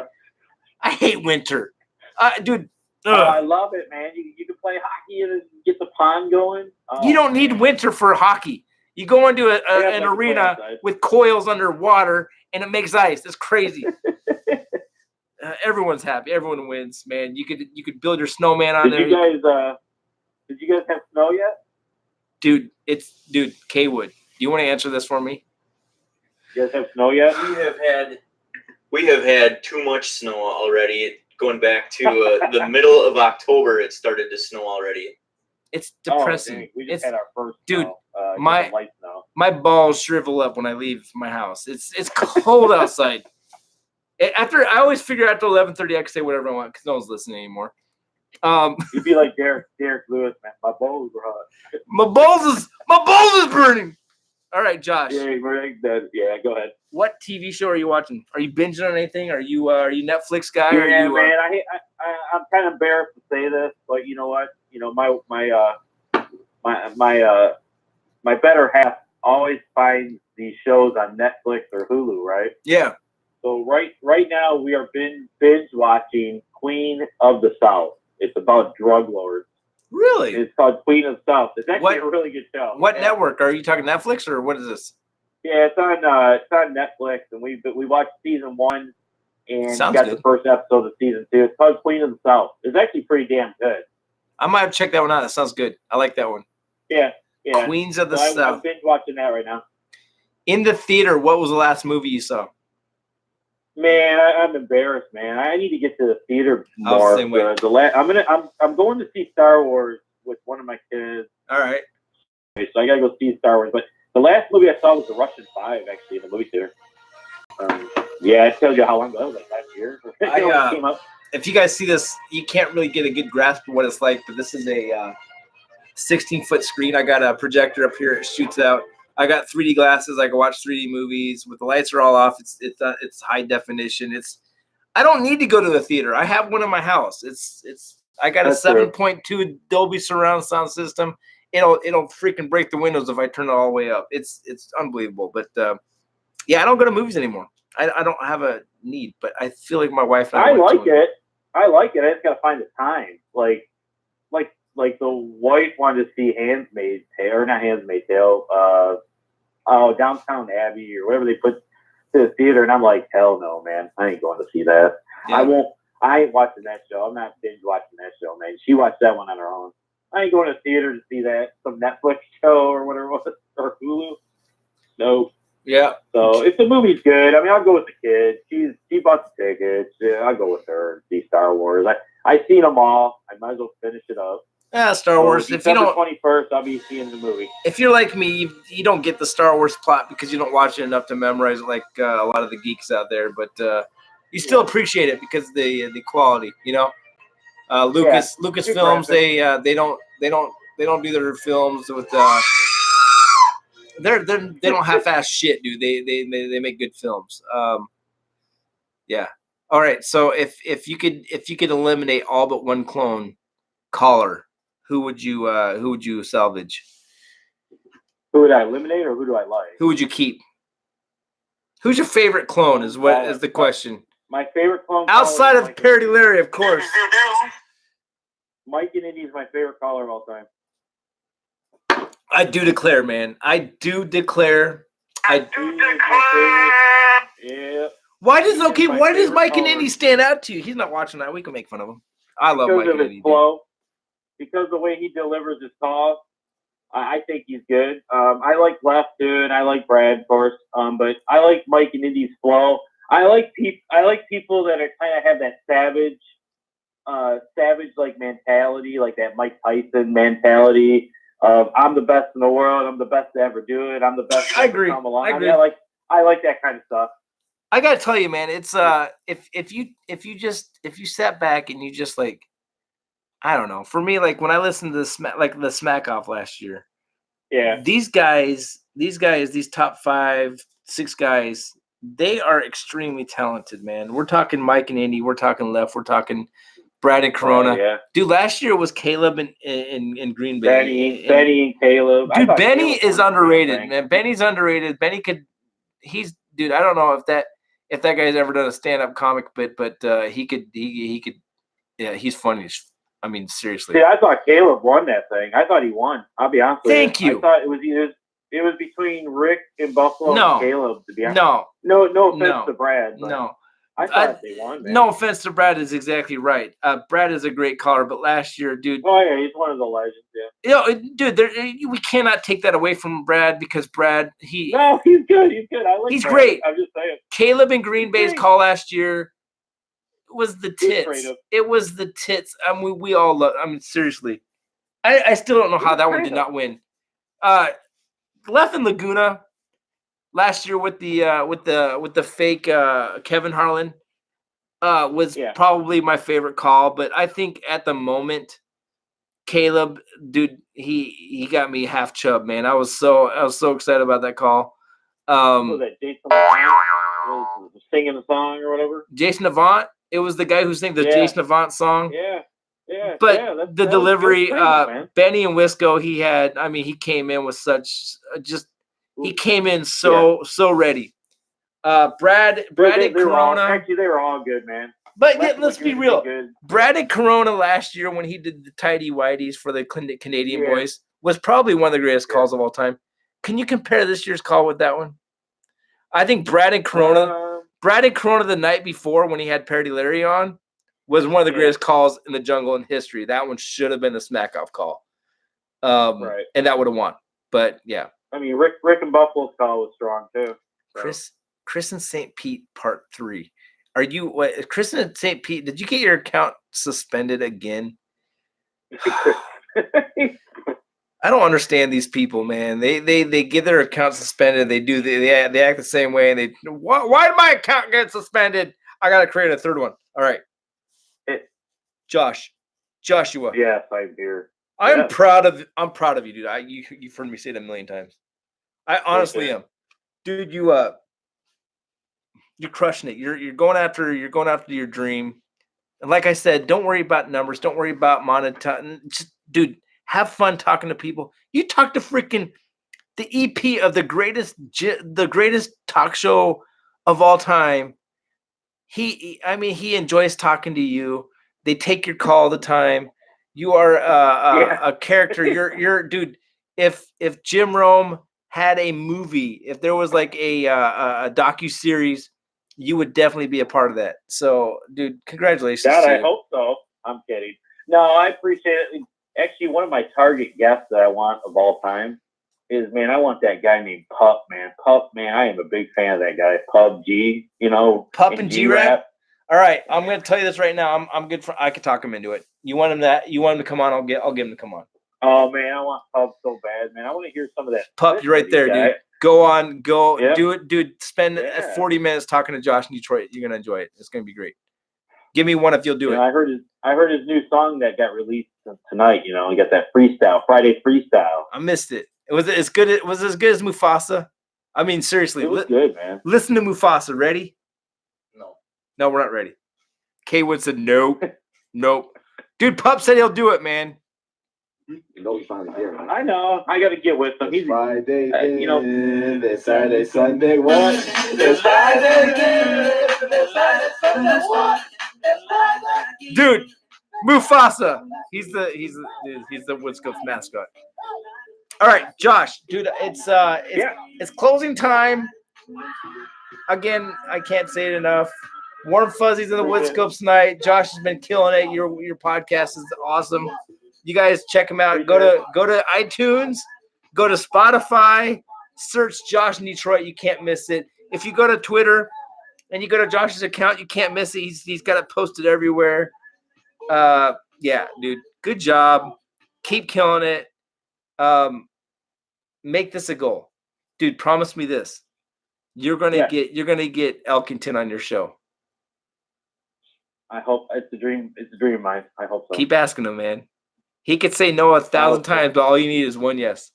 Just the one, yes. He's my man. He's one of my favorite dudes of all time. Love the guy. Actually, I appreciate everybody. I'll be honest with you, man. Anybody that I talk to, I really appreciate every episode, everybody that I talk to, all my encounters, that I had with everybody. I appreciate everybody. And I just want to give a shout out to congratulations to the Pimp in the Box, Van Smack, Jumpman. Hopefully he's enjoying himself in New York City. New York City is amazing. That's one of my favorite spots too, by the way. Hats off to Jim Rome and the crew, Radio Hall of Fame. Hats off to you. You're doing an awesome show, man. And everybody that's doing any content, I'm proud of you guys. And don't have any stress. Just DM me and we'll have a conversation and make it a cool episode. I really appreciate time and coming on the show tonight, man. I appreciate you, man. All right, you guys, hit up Josh if you want to be on this podcast. He wants to talk to all of you because everyone has a story. Josh, I love you, man. Yeah. I really do, man. You're one of my favorite people. Thanks for doing this again. We're gonna come back. You'll come back on too here soon, okay? All right, anytime. All right, dude. All right, guys. Have a great weekend. Have a good night. All right, Alexa, hang up on Josh. Now connected to Jeffrey S iPhone. Dude, what is this? What? I need to call out some people? Is this? One time. All right. So apparently one of you guys wants me to call you really quick. This is my recital. Liz? I think it's very vital. Liz, is that right? Around. That's right. On Liz, time. you're on. I think you're on YouTube right now. Give me one. Give me one if you want me to call you, Liz. I'm watching you over here. My YouTube's over here. Oh, look, she's good. She could do the co-host. Cool. Her theme song. I like this. Cool. I can put my phone down. Liz. All right, YouTube. You're gonna have to listen really close because we got Liz on. She's on Periscope. Go back to Periscope. David Hack. Matt Elwood, Haunted Horse, anyone else on YouTube. Just go on over to Periscope because Liz is on there and you won't be able to. We're the BMFs of this party. Did you say PMF? As BMFs. in Paul, Mary, Frank, right? You remember from Pulp Fiction? What was the wallet that he had on Pulp Fiction? Did you say wallet? What did the wallet say? What did the wallet say on Pulp Fiction? Bad motherfuckers. Oh, I didn't know that. Okay. If we're talking Pulp Fiction, the guy has a bandage on the back of his neck. Do you know why he has Cindy? Yes, Cindy. What? Yes. Oh, Cindy just put a bunch of alcoholic emojis. Right. Okay. Why does the dude on Pulp Fiction have a bandage on the back of his neck? You mean Marsalis? Marsalis, yes. After they get raped by Dan and Neil. Wait. I'm sorry. I didn't mean to exclude Ted. Shot? What? A rabies shot if Dan and Neil are involved. Hey-o. Rabies shot. Good show today. What do you remember? There's a bandage right there. If you guys could see, where's my finger? Okay, that's YouTube. YouTube, I'm pointing it right there. Periscope, it's right there. Okay, Periscope, YouTube. Okay, what's the bandage for? Liz, if you remember in the movie, there's the briefcase, and every time you open the briefcase, what happens to be in the briefcase? And if you said Gwyneth Paltrow's head, no, you got the wrong movie. What do I think was in the briefcase? Yes. Gold. That's stupid though. No, it's not. No, it's not. They never show you what's in the briefcase, but when they open it up, it's illuminated. It's like light. It's like you know what it is? No. It's his soul. It escapes through the hole in the back of his neck. Really? Yes, go watch it again. You're gonna be amazed. You're gonna be like, oh my gosh, 12-Wood was right. Who told you that? It doesn't make any sense. It doesn't make any sense. Wait, where's that sound drop? It doesn't make any sense. Yes, you got it. All right. No, it was who told you that? That made me laugh. Who did tell me that? I think it was my good friend. Who's the guy who directed? I can't think of his name. Quentin Tarantino. I never said that. He told me that. Nice. No, okay. Who else has got some mate? Okay, did you know this? So I was telling these. You ever watch The Sixth Sense? That I was gonna explain my phone call yesterday. Okay, hold on a second. We're still in the movies. What? You ever watch The Sixth Sense? Is this? This is my show. Oh, it's yours. This is Okay. We're going my direction. You're gonna have to play with it. Then we'll get to your phone call. Okay. You ever watch The Sixth Sense? I have, yes. The movie about the guy who everyone thinks he's still alive, but he's actually dead at the end of the okay. You know the creators of the show, you know how they indicated that the guy was dead through the whole show? Anyone gets this right, you're getting a 10 stuck nut t-shirts in your size. Right? No. I'll get in here. Okay. No one's answering. Oh, look at that! Haunted Horse got it right. Everything red is dead? Yes. If you watch the movie, every time it showed a dead person, there was something red in the scene. Like a red doorknob or a red. Oh. Yeah. Dude, go back and watch it. It's crazy. There's something red in every scene. There's a dead person. It's crazy. So, Haunted Horse, I'm sending you 45 stuck nut t-shirts, and they're all in your size. Unfortunately, the sleeves were not cut out. Speaking of movies, I've seen The Joker recently. Go see it. It's awesome. It's amazing. Is it really? Is it better than Dark Knight? Because the Dark Knight series, in my opinion, it's different. No, I'm not going to take anything away from Heath Ledger because Heath Ledger was a whole. I think the Joker can be interpreted in many ways. Did I tell you how I got the scars? I can't do it. Yeah, he interpreted it in his own way, and I loved it. And then Joaquin Phoenix took it in a whole other direction, and I loved it. So don't try to do comparisons. Just enjoy it's not it fair. For what it is. Just enjoy it for what it is. You ever just let yourself go. You ever talk to Orion about these things? No, I don't know. Or Orion is a huge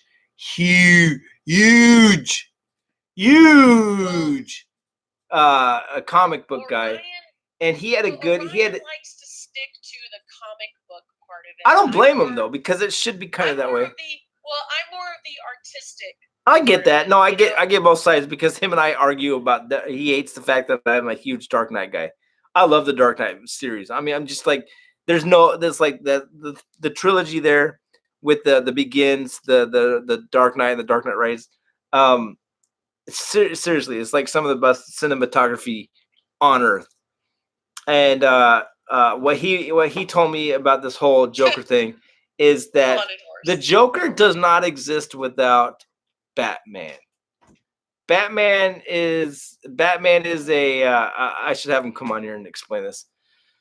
Batman is he's an angry guy because his parents were killed and he wants to do away with the evil, and Joker wants to come in because he wants to do away with the good, blah blah blah blah blah blah blah blah. Here's the deal. If you see the Joker, like, don't go into it expecting something from like the comic books. It's more of looking inside his soul and why he became who he is. It's very much about the mental aspect of it.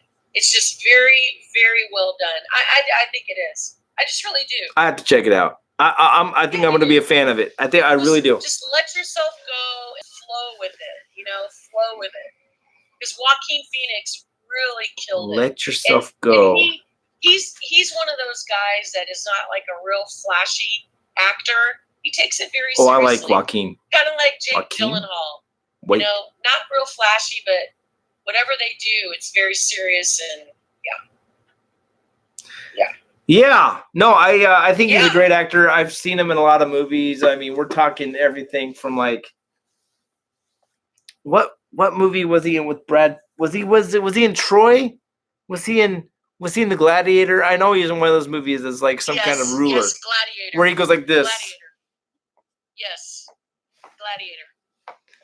Great movie. Yeah. He usually plays a bad guy, but he's a great actor.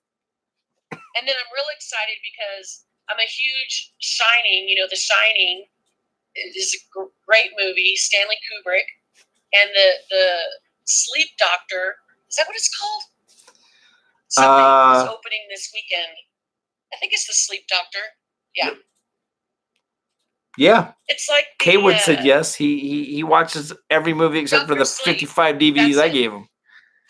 Yeah, Dr. Sleep. I want to see that. Hey, have you ever seen Braveheart? Of course. Would you say that a person who's never watched Braveheart is not really human? Yeah. Yeah, okay. Kaywood, you're not. Let me just tell you this. When I used to work with Kaywood a long time ago, one day I was like, dude, have you ever seen The Count of Monte Cristo? And he's like, never heard of it, man. I don't know anything about it. And I said, dude, I got the DVD. Let me lend it to you. This is 5 years ago now, Kaywood. And he's like, yeah, I'll watch it. And I brought the DVD and I let him borrow it. It is 2019. That was 2014, and the dude still has not watched it. He has the DVD, along with he's never watched The Dark Knight. He's never watched one of the movies. I've seen The Dark Knight. No, I'm sorry. What did I say? Braveheart. Count on Monte Cristo, and True Romance. He's never watched True Romance. Do you like Pulp Fiction? Never seen Pulp Fiction. Oh my goodness. Yes. Oh my gosh! Are you kidding? He's never watched Pulp Fiction, Liz. He's never watched Pulp Fiction. Have you watched anything by Tarantino? I don't know who that is. Jeff, he's like Hawk. He's like Adam Hawk. No, he's worse than Hawk. Now. He's worse than Hawk. You're fired. He probably watches like Under the Sea, like the Little Mermaid, the live version on TV. Oh, I'm sorry. Hey, Wells, what's going on, dude? I see Wells in there. Hey, anyone see what I did there? Anyone? Well, yeah. What up, dude? What up, dude? What up, dude? Yesterday about all the new Starbucks coffees that just came out yesterday. The peppermint mocha, the eggnog latte. I go to McDonald's and I get my dollar coffee, and I'm happier than a clam on freaking Christmas morning. Yeah, you do. War holiday cups. I don't know. It's seriously, I know. I can't keep up with millennials. I mean, I play Fortnite, and that's about as millennial. No, I have TikTok on my phone too. Wells is one of my favorite people because we can talk about the cartoons. Yeah, I don't know if I can agree with you on that. Wells is not one of my. I mean, he listens. He watches weird movies and listens to weird music. No, I'm kidding, man. If I could share one beer with any clone, it would be Wells. It really would. It would be if I could have one beer. It'd be Wells and Tom. Let's segue this, okay? What? No, are we gonna go back to Kaywood, who's never watched any movie that I've ever?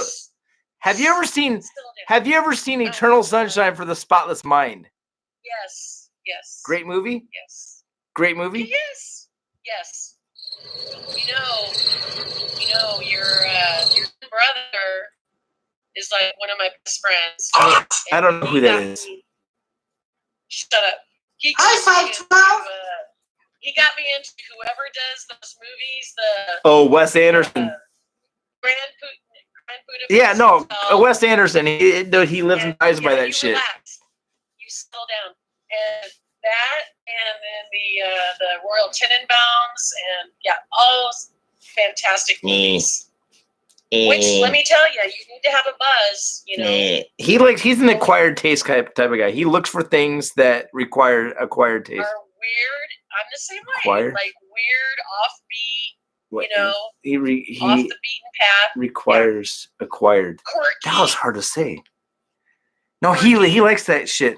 Now listen to this. Haunted Horse just said Wes Anderson is a bunch of Z's, which means he's either the last letter of the alphabet or there we go.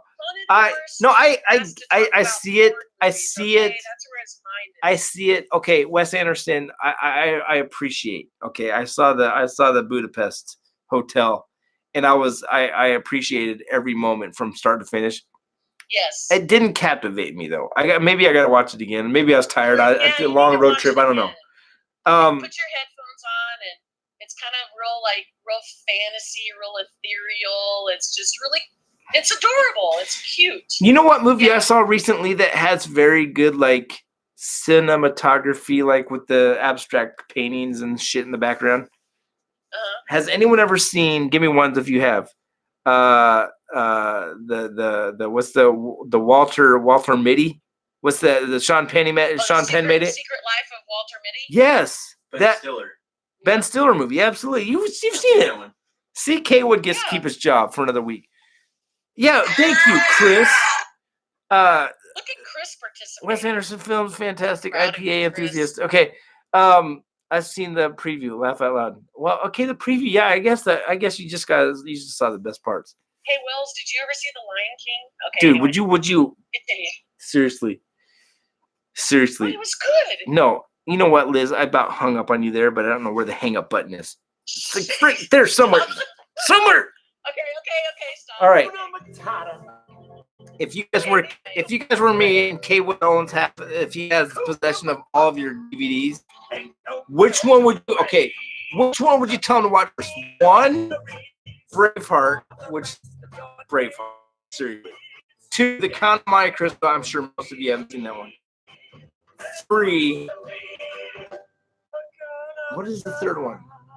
Is it, you don't have it, but you should have it. True Romance? Oh, dude, serious. No. True Romance. 3, True Romance. I would put True Romance at the very top of the list. Oh my gosh, that's one of the great. You're gonna love that movie, man. It's got Taylor Swift. It's got Justin Bieber. Brad isn't. It's very first movie, honestly. That's not even a joke. It's got Celine Dion songs from start to finish. Bruno Mars. Shut it. All right. 12:07. We are 7 minutes past. Okay, wait. Okay, we're coming. Okay, we're gonna segue into the call.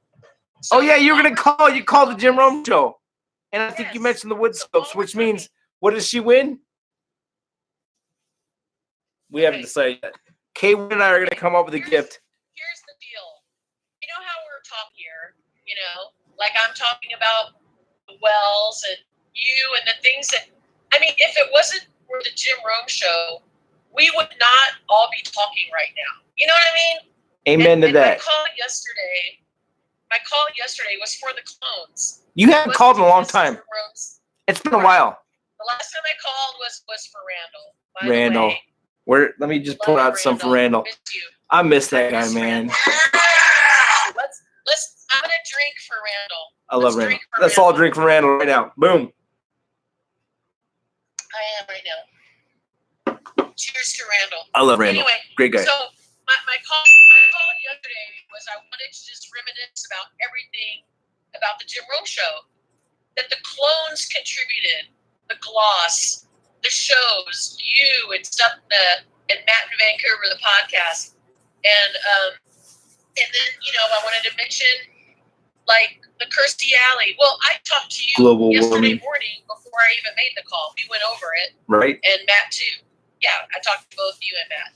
Like we went over it because that was my whole thing. It's like if it wasn't for us, we wouldn't have a show. You know.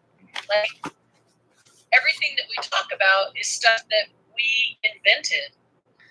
Okay, so if it wasn't for us, Jim Rome wouldn't have a show. But if it wasn't for Jim Rome, we wouldn't have the wood scopes. Exactly. Touché. Right? It's like cosmic. It's like what was I saying earlier? It's like a big fat group hug. It's like a warm fuzzy that we're all teabagging together, except for the women.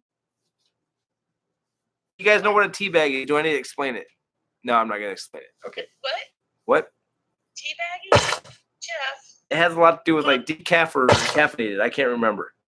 Double doink. What does it have to do with anything? We're all teabagging a warm fuzzy. Okay. Cindy's here? I love Cindy. Cindy's awesome. What does Just go. Where were your stories? Something about Jim Rome. What were we saying? I was saying that I brought up things that happened throughout, like the Matt in Cleveland, the Kirsty and Larry Brown's crank. Oh, good. That's exactly good job, right. dude. Which I actually stumble because I always stumble when I'm trying to get Larry Brown's crank out of my mouth. Hey-o. Wow, Liz, you just took that in a dark, dark area, and we do not accept that here on the Wood Scopes. Oh, please. You just were talking about teabagging. Crank. I like tea. I like green teas. I like dark teas. I like tea with honey. I like teas that are in the French press. I like teas that are in tea bags, okay? Wrong. Yeah, you and I have talked about dongs and cranks so many times on this show. Remember? Yeah, you were trying to convince me that a table was Brad and Corona's dick. That's correct. And then remember the time I got flashed? Yeah. Yes. Gosh, why are we always talking about dongs around this woman? Yes, always. Liz, maybe it's because you're just a huge perv, okay? You're like what? All you can think about is dicks. Oh, please. I'm bored and horny. All right. Okay, riddle me this. Liz, let's get a little sentimental here. Let's get nostalgic. Why don't you just admit that you're in love with Wells and get it over with?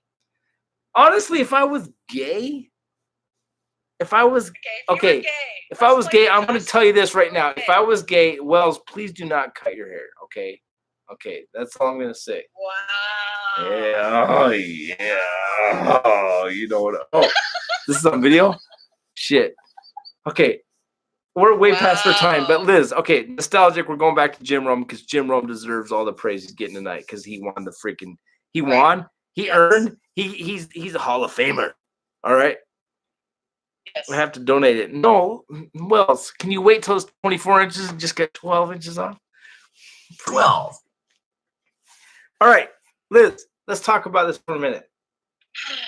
Yeah. What does the Jim Rome Show mean to you?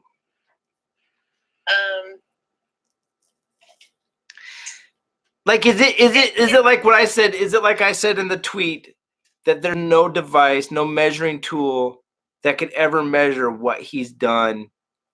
Like he sits there and he talks about freaking LeBron James and his Taco Tuesday, but in reality, he's creating monsters that all around the world where we all get together and we all become brothers and sisters, and we all talk about not just dongs, but we talk about like what's real in life.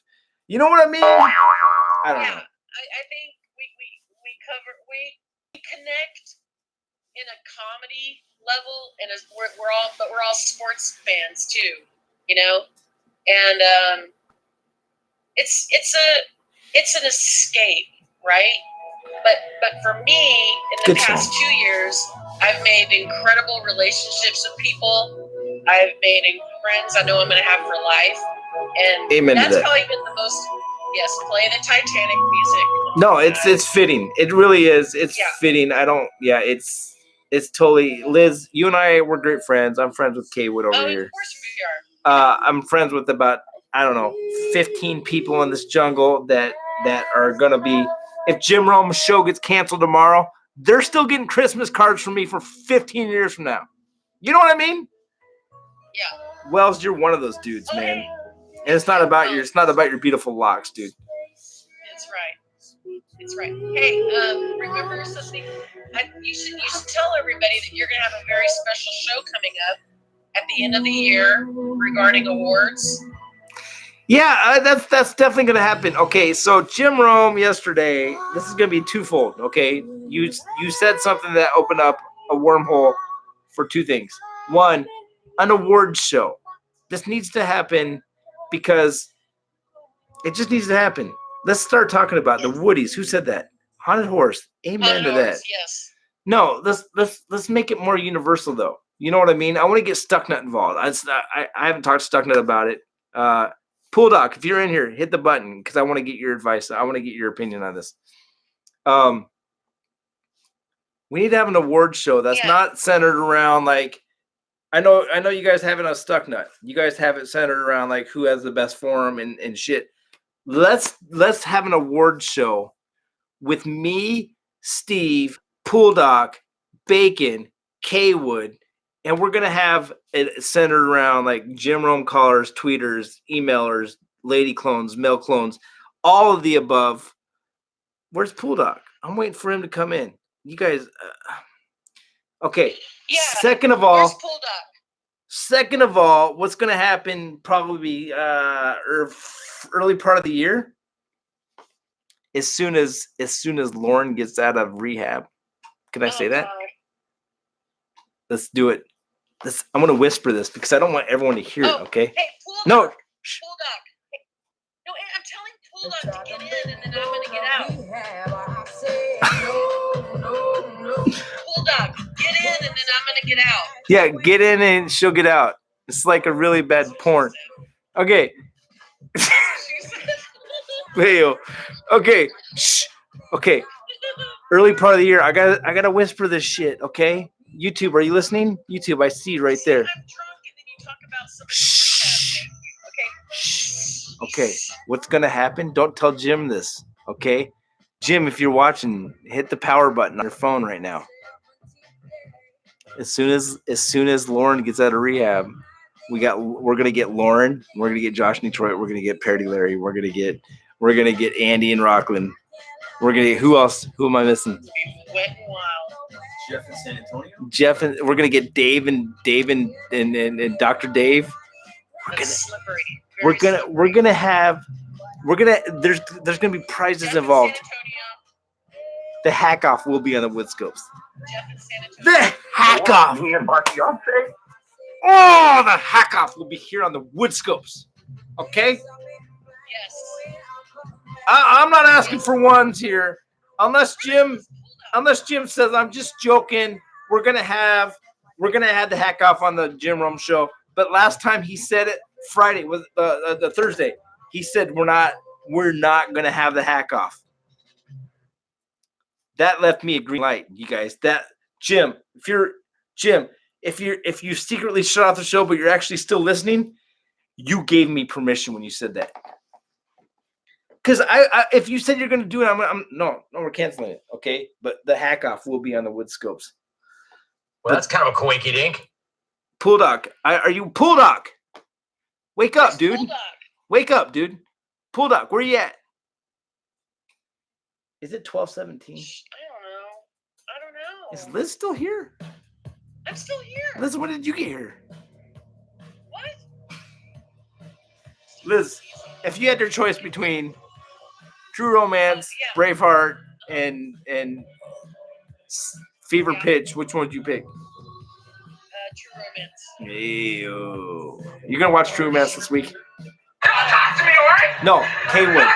Get on the microphone. I mean, there's so many like epic scenes. The roller coaster scene. Dude, the roller coaster scene with Cousin Balky. Yes. You guys know what I'm talking about. And then the whole Clary scene at the end. Amazing. Oh, I see Pool Dog's typing. Hold on, we gotta see what he says.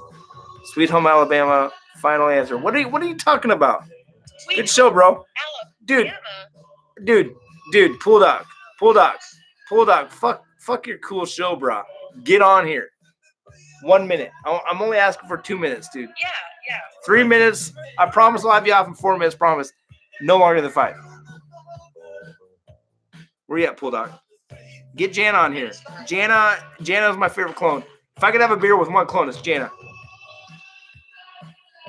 We got a lot of people in here still. It's because there's a good vibe in this jungle. Oh, hold on. Oh, look, Pool Dog. Dude, if I could have anal with any clone. Did I say anal or beer? I meant beer.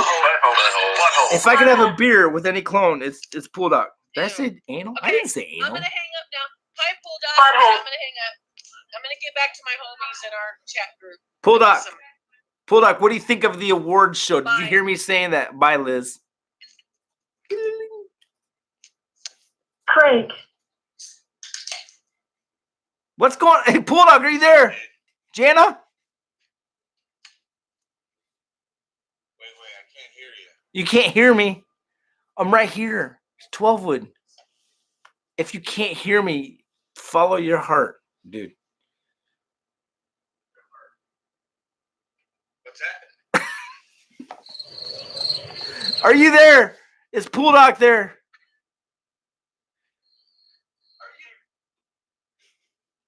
Yahoo! Oh, he's in a different dimension. Okay, help me to get into that dimension. How do I get into that dimension? Quickly. I need to be in the same dimension so we can have a conversation. Bulldog, are you alive? Dude, the dimension is a Texas dimension, not a Wisconsin dimension, bro. I don't care. Let's just pretend. It takes All right. Oh, before we go into any just a little bit of drinking and shit, you know? before we go into any stuck knot wood scope thing, tell me about Jim Rome getting inducted to the Hall of Fame. Incredible.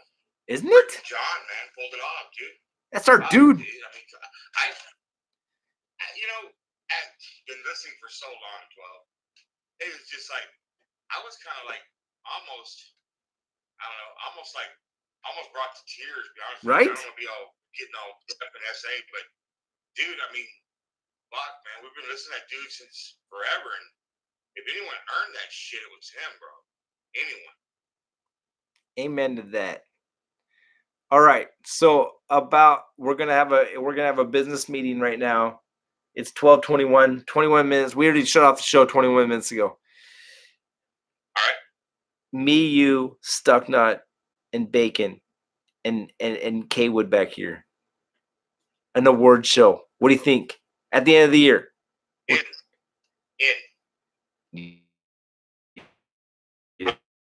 Yes. It's gonna happen. Let's do it. Win. The hack off will happen. Yes. I mean, Jim Rome he gave me the green light yesterday. I've been thinking about it for months. He said we're not doing the hack off. I'm like, thank you, because we mentioned it. You were here last week, K Wood, when I said, Jim, if you're watching, we want to do the hack off. And then he says this week we're not doing the hack off. I think I'm just gonna pretend he heard me and said this is his way of saying 12 Wood. Could you please do the hack off for me so I don't have to worry about it anymore? I agree 100%. I think that is a badass thing. Let's get it done, man. Let's promote the shit out of this thing, man. Now I'm mad at John in New York because he came into this whole Hall of Fame thing as a Stucknut guy. But you know what?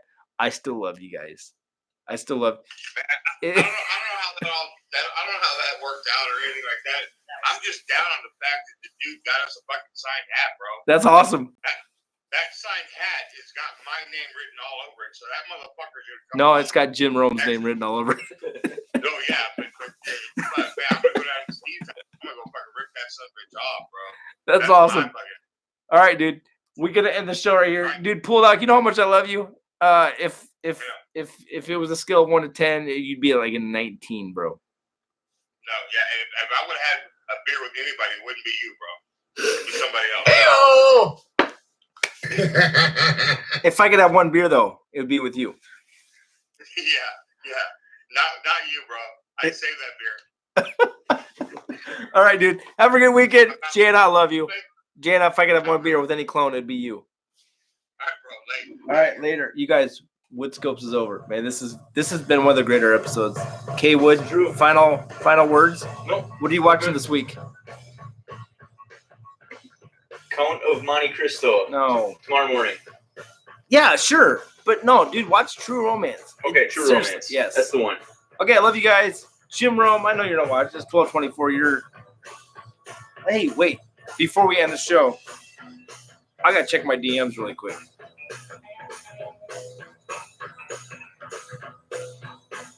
It's hard to find DMs when you're spinning. Yep, show's over. All right, I love you guys. Congratulations to Jim Rome for getting the Hall of Fame. congratulations to John in New York for being like the most famous clone for a week. I can't wait for Monday, man. Jim Roman's either going to rip him apart or he's going to like give him all sorts of praise. Dude, he mentioned his name in the freaking Hall of Fame speech. I want that title. Can I have that title? Number 2, dude, Lewis and Palmdale. If you guys don't have any faith in a creator on this planet, above, man, you're ignorant, man. You're not looking. You're just like you got to be putting up a shield or blinders because, dude, seriously, if you don't believe in that, you should now. Okay, number 3, Josh Detroit. Good job on your podcast. I love you guys. Have a great weekend. Next week, I know we have Eric Falls Church. I don't know about anyone else. Okay, Parody Larry. I'm sorry, we ran out of time. I know Ira. I told you I'd hit up Ira too. Okay, I love you guys. Bye now. Okay, Periscope is off and YouTube done.